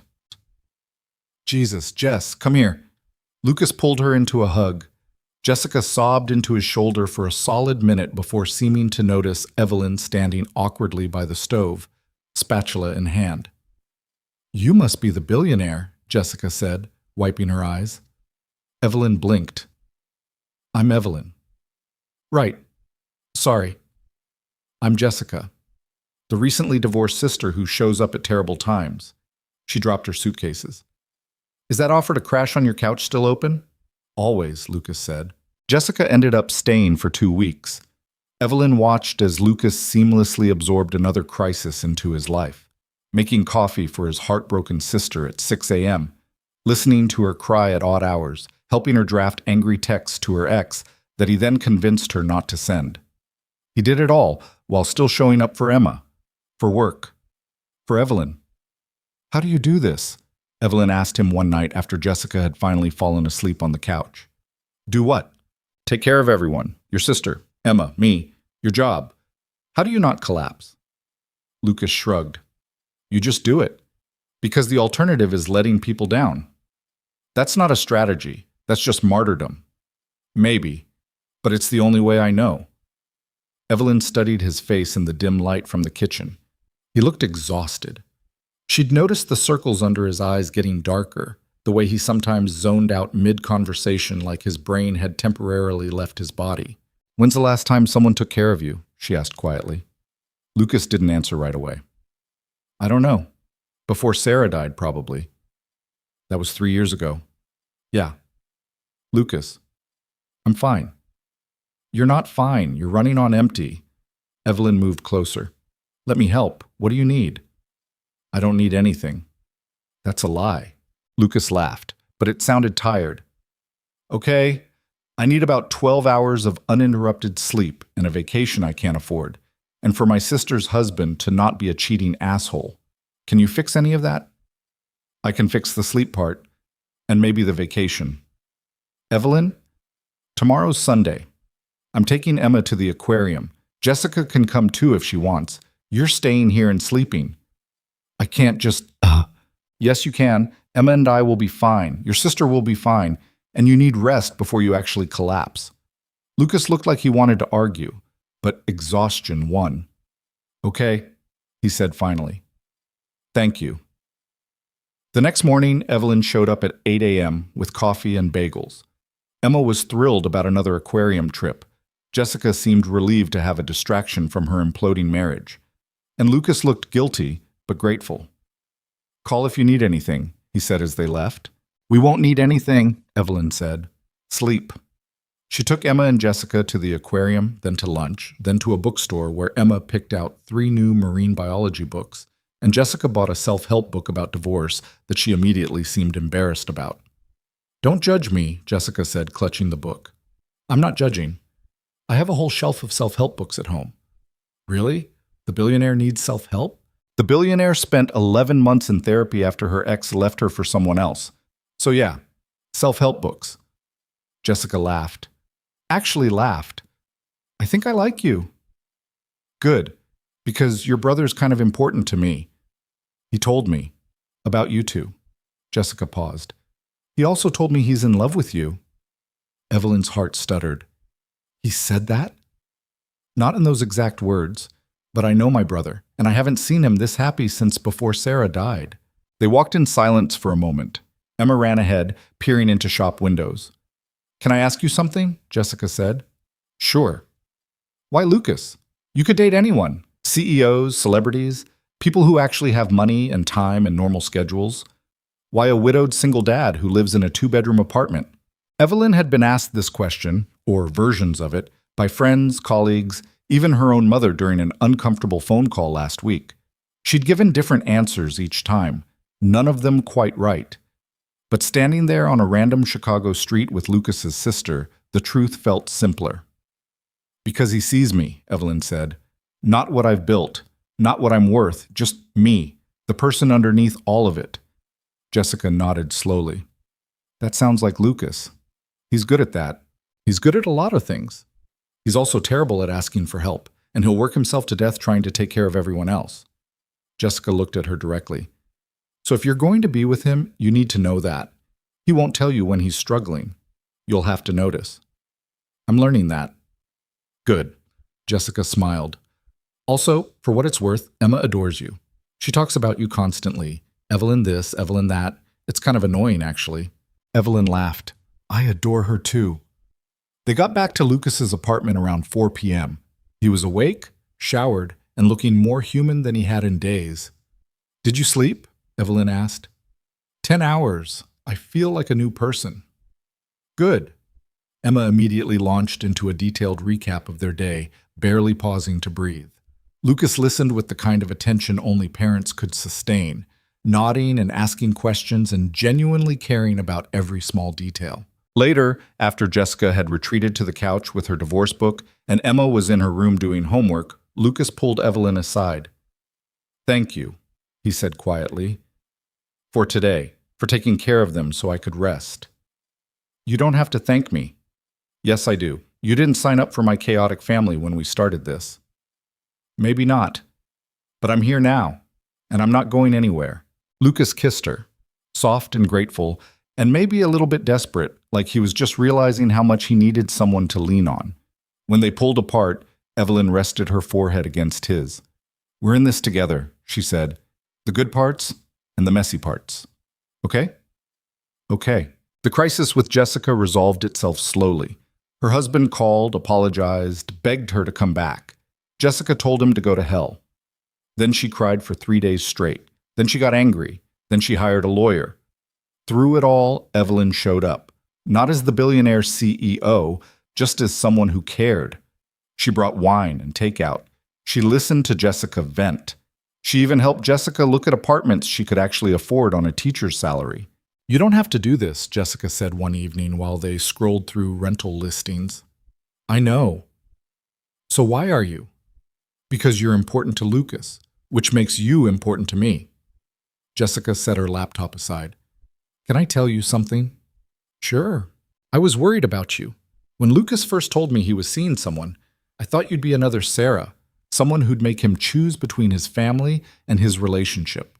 Someone who'd resent Emma for taking up so much of his time and energy. I'm not Sarah. I know. That's what I'm saying. You're different. You show up. You help. You care about Emma like she's yours. Jessica paused. Sarah loved Emma, but she also struggled with being a parent, with the sacrifice of it. And I think part of her resented Lucas for adapting so easily when she couldn't. Evelyn didn't know what to say to that. How do you know all this? Because Sarah told me, a few months before she died. She said she felt like a bad mother, that Lucas was better at it than she was, and she hated that it came so naturally to him. That must have been hard. It was. For both of them. Jessica picked up her laptop again. Anyway, I just wanted you to know that you're good for Lucas. For both of them. Don't let anyone tell you otherwise. The warning proved necessary 2 weeks later when Evelyn's mother came to visit. Patricia Carter was everything Evelyn had spent her life trying not to become. cold, calculating, viewing relationships as transactions and emotions as weakness. She'd built her own fortune in real estate and raised Evelyn with the same ruthless efficiency she applied to business deals. "So this is where he lives," Patricia said, looking around Lucas's apartment like it was a museum exhibit of poverty. "Mom, be nice." "I am being nice. I didn't say anything." "Your face is saying plenty." Patricia sat down on the couch, smoothing her designer skirt. "Evelyn, darling, you know I support your choices, but this seems impractical." "What does?" "This entire situation, dating a man who makes less in a year than you make in a week, who has a child from a previous marriage, who lives in Logan Square of all places. It's a good neighborhood. It's middle class. You're not middle class." Evelyn felt anger rise in her chest. "No, I'm rich. That doesn't mean I have to date rich people." "Of course not, but compatibility matters. Shared experiences, similar lifestyles. Lucas and I are compatible." "Are you? Can he afford to travel with you, to attend the galas and fundraisers you're constantly invited to understand the pressures of running a billion-dollar company?" "He doesn't need to understand all of that. He just needs to understand me." Patricia sighed. "You're being naive. Love doesn't pay the bills, and eventually the resentment builds. He'll resent your success. You'll resent his limitations. It's inevitable." "That's not true." "Isn't it? Your father and I divorced for exactly this reason. He couldn't handle my ambition, made him feel small, and I resented him for holding me back. Lucas isn't holding me back. Not yet, but give it time." The door opened. Lucas walked in with Emma, both of them carrying grocery bags. "Oh," Lucas said, seeing Patricia. "Hi, you must be Evelyn's mom." Patricia stood, extended a perfectly manicured hand. "Patricia Carter." "Lucas Reed, nice to meet you." He set the groceries down, smiled genuinely. "Emma, come say hi." Emma peered around Lucas's leg, suddenly shy. "Hi." "Hello," Patricia said. Her voice was polite but distant, the way you'd greet a stranger's child. The dinner that followed was excruciating. Patricia asked questions that sounded innocent but landed like accusations. How long did Lucas plan to stay in engineering? Did he have ambitions for advancement? Had he considered moving to a better neighborhood for Emma's sake? Lucas answered everything patiently, refusing to take the bait. When Emma accidentally spilled her juice, Patricia's disapproval was written all over her face. "It's fine," Lucas said quickly, grabbing paper towels. "Happens all the time." "I'm sure it does," Patricia murmured. After dinner, while Lucas put Emma to bed, Patricia cornered Evelyn in the kitchen. "He seems nice," she said. "He is nice. But is he enough?" Evelyn turned to face her mother. "Enough for what?" "For you, for the life you've built, for the future you deserve." "He's more than enough." "Evelyn, be realistic. What happens when you want to expand internationally and he can't leave because of custody arrangements? What happens when you're invited to the White House and he doesn't own a tuxedo? What happens when—" "Stop!" Evelyn's voice was sharp. "Just stop." Patricia blinked, clearly not used to being interrupted. "I spent 30 years trying to live up to your standards," Evelyn continued. "Trying to be successful enough, ambitious enough, perfect enough. And you know what it got me? $1 billion and complete loneliness. That's dramatic. It's true. I had everything you told me to want, and I was miserable. Until I met Lucas." "And what does he give you that success couldn't?" "Peace, honesty, a reason to leave work at 5 p.m. Evelyn's voice softened. "He makes me want to be more than just a CEO. And I'm not giving that up because you think he's not wealthy enough or impressive enough or whatever, enough you've decided he needs to be." Patricia was quiet for a long moment. When she spoke, her voice was different, uncertain. "I just don't want you to get hurt." "I know, but I'm an adult. It's my risk to take. And if it doesn't work out, then it doesn't work out. But at least I'll have tried. At least I'll have actually lived instead of just achieving." Patricia gathered her purse, preparing to leave. At the door, she paused. "Your father used to say something similar," she said quietly, "before we divorced. That I cared more about success than about us." "Did you?" "I don't know. Maybe. At the time, I thought they were the same thing." She looked at Evelyn. "I hope you're right about this. I hope he's worth it." "He is." After Patricia left, Evelyn found Lucas sitting on the couch, staring at nothing. "I'm sorry," she said, sitting beside him. "For what?" "For my mother, for the interrogation, for all of it." Lucas shook his head. "It's fine, I expected something like that." "It's not fine. She was rude and classist and she loves you." Lucas turned to look at her. "In her own messed up way, she's trying to protect you. I get it." "You shouldn't have to get it." "But I do, because she's not entirely wrong." Evelyn's stomach dropped. "What?" "I mean, we are from different worlds. You're worth billions. I'm worth maybe 50,000 if you count my car and my savings. You travel internationally for work. I've been outside the country once for my honeymoon. You're invited to galas and fundraisers. I don't even own a suit that fits properly." "None of that matters, doesn't it?" Lucas's voice was gentle but firm. "Evelyn, I love you. I really do. And I think we work. But I'd be lying if I said I never worried about the differences." "What differences?" "Like what happens when Emma needs braces and I can barely afford them? Or when she wants to go to college and I don't have the money saved? Do I let you pay for everything and feel like I'm taking advantage? Or do I refuse help and watch my daughter suffer because of my pride?" "That's years away.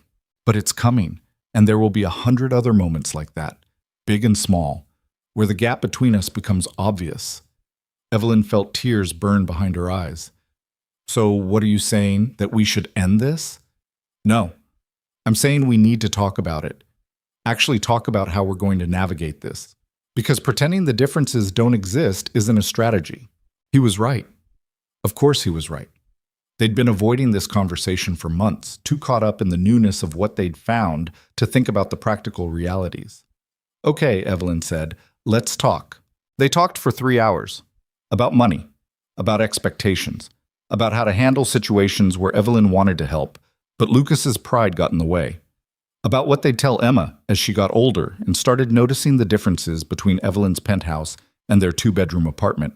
It wasn't easy. Lucas admitted that sometimes he felt inadequate, like he couldn't give Evelyn the life she deserved. Evelyn admitted that sometimes she used money to solve problems because it was easier than actually being vulnerable. By the end, they hadn't solved everything, but they'd at least acknowledged the elephant in the room. "I don't want your money," Lucas said as they lay on the couch together.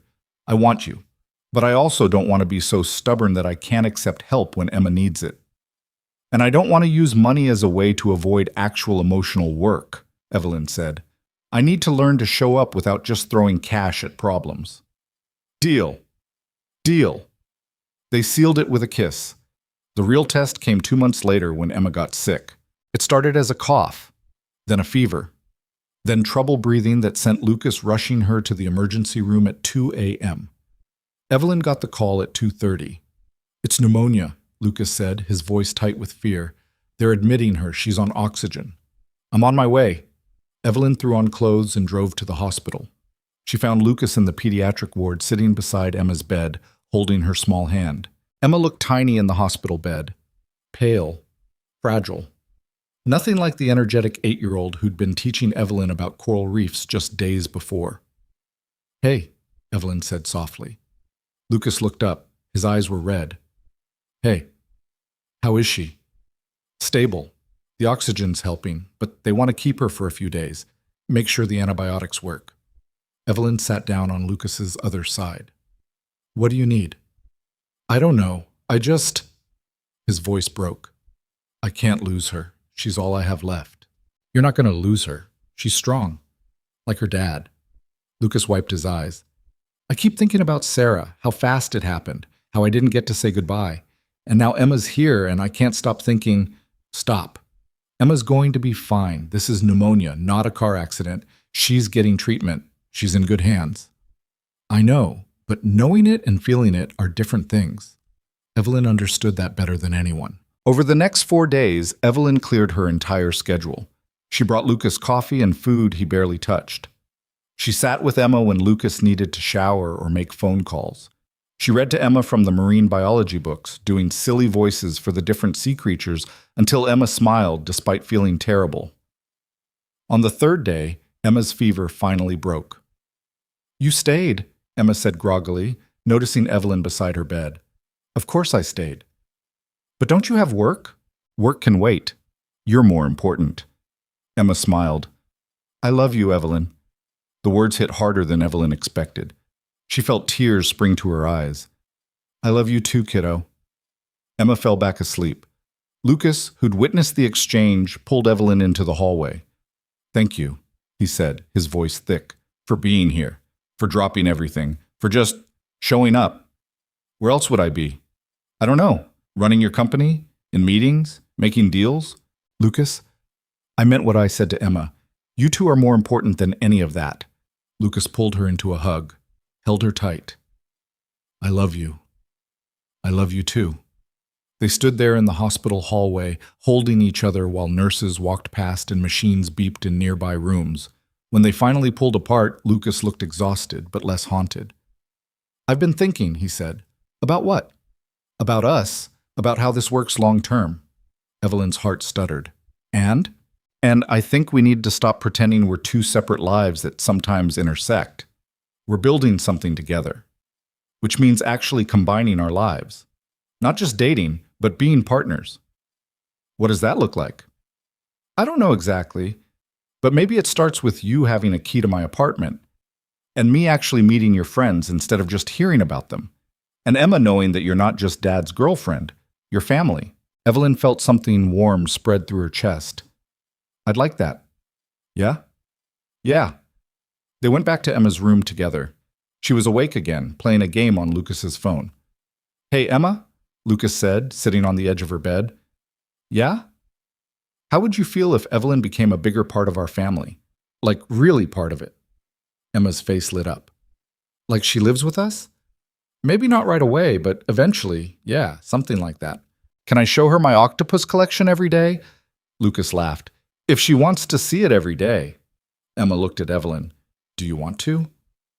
Absolutely. Then yes, 1,000,000 times yes. Emma paused. Can we get a dog too?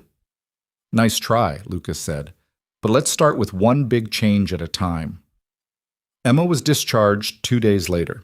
Evelyn helped Lucas get her settled back at home, then stayed the night to help with medication schedules and breathing treatments. Around midnight, after Emma had finally fallen asleep, Lucas found Evelyn standing in the kitchen making tea. You don't have to stay, he said. I know you have work tomorrow. I'm staying. Claire's handling the morning meetings. Lucas wrapped his arms around her from behind. I don't know what I did to deserve you. You asked me to dance when I needed someone to see me. That's what you did. That's it? One dance? One dance was enough. They stood there in comfortable silence. Outside, Chicago stretched out in all directions, a city of millions where two unlikely people had somehow found each other. Do you ever think about that night? Evelyn asked. At the restaurant? What would have happened if you hadn't asked me to dance? All the time. And I think I would have gone home alone, made Emma breakfast the next morning, gone to work, lived my life exactly the way I had been living it. Lucas paused. But I wouldn't have been happy. Not really. You seemed happy when I met you. I seemed content. There's a difference. I was surviving, getting through each day, taking care of Emma, but I wasn't actually living. And now? Now I'm living, actually living, and it's terrifying and wonderful and completely worth it. Evelyn turned in his arms to face him. I feel the same way. Before you, I thought success was enough. That if I just built something big enough, achieved enough, proved myself enough times, I'd feel fulfilled. Did you? Not even close. I just felt empty, like I was performing for an audience that didn't actually care.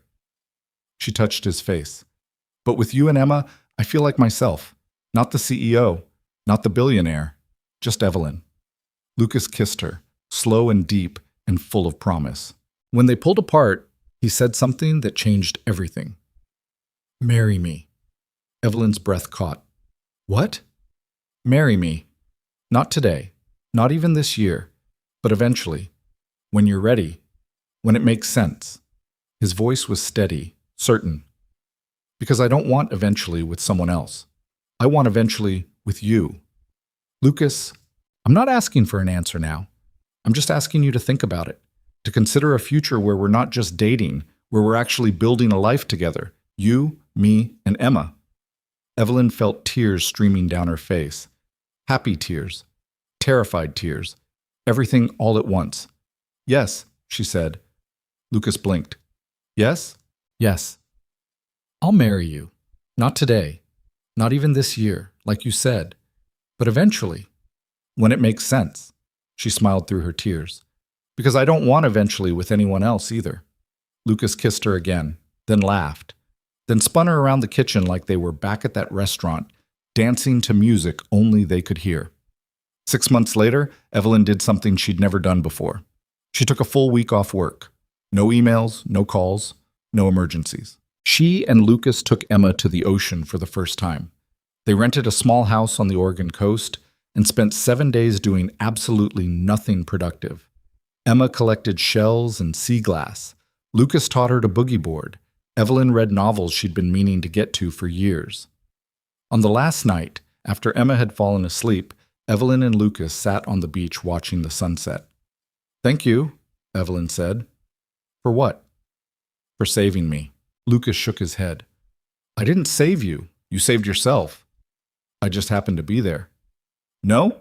You asked me to dance when I was too afraid to keep existing in that moment. You saw me when I felt invisible. You loved me when I didn't think I was worth loving. You were always worth loving. You just needed someone to remind you."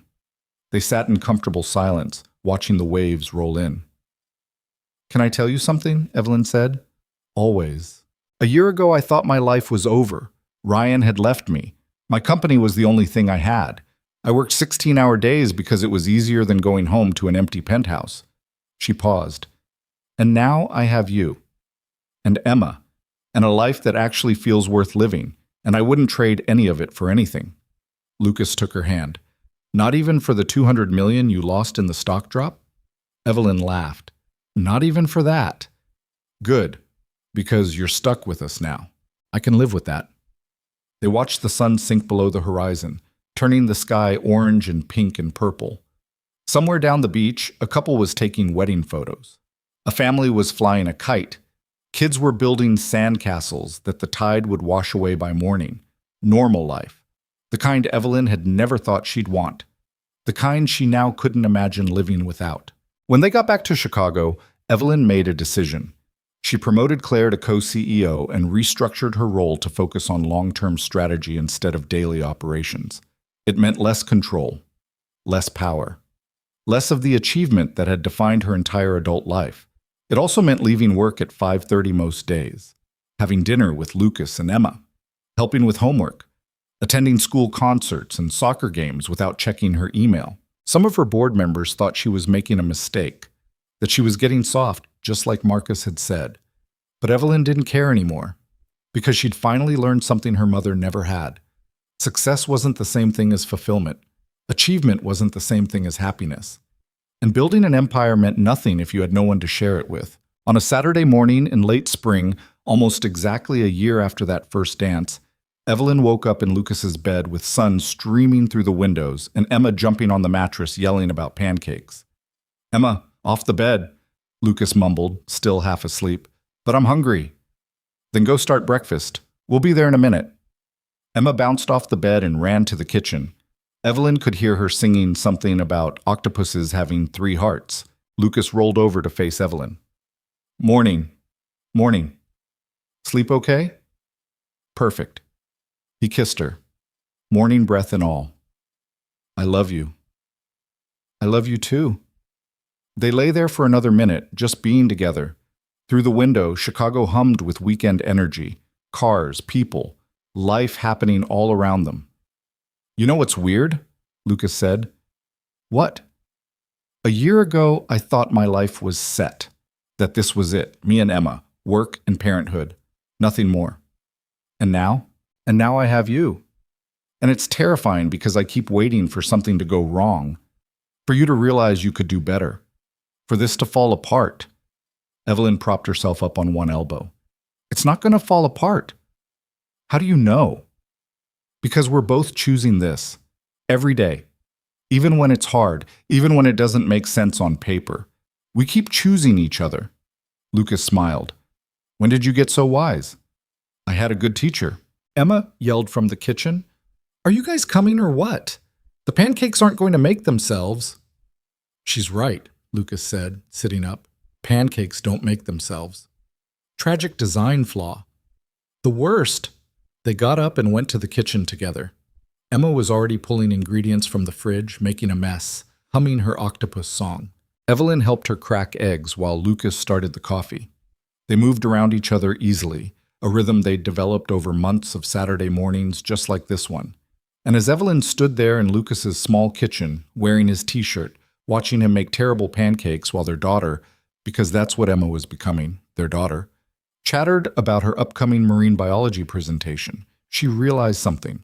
This was it. This was the life she'd been searching for without knowing it. Not perfect, not glamorous, not the kind of story that made magazine covers or inspired TED Talks. Just real, messy, human, and worth more than any empire she could have built alone.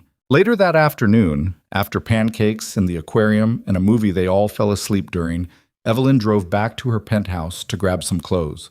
She stood in the massive space, all marble and glass and expensive emptiness, and tried to remember when it had felt like home. She couldn't. Her phone rang. Lucas. Hey, she answered. Hey, Emma wants to know if you're coming back for dinner. What are we having? Spaghetti, the overcooked kind you pretend to like. Evelyn smiled. I actually do like it. Liar. Okay, maybe, but I like who's making it. Smooth, very smooth. I learned from the best. So you're coming?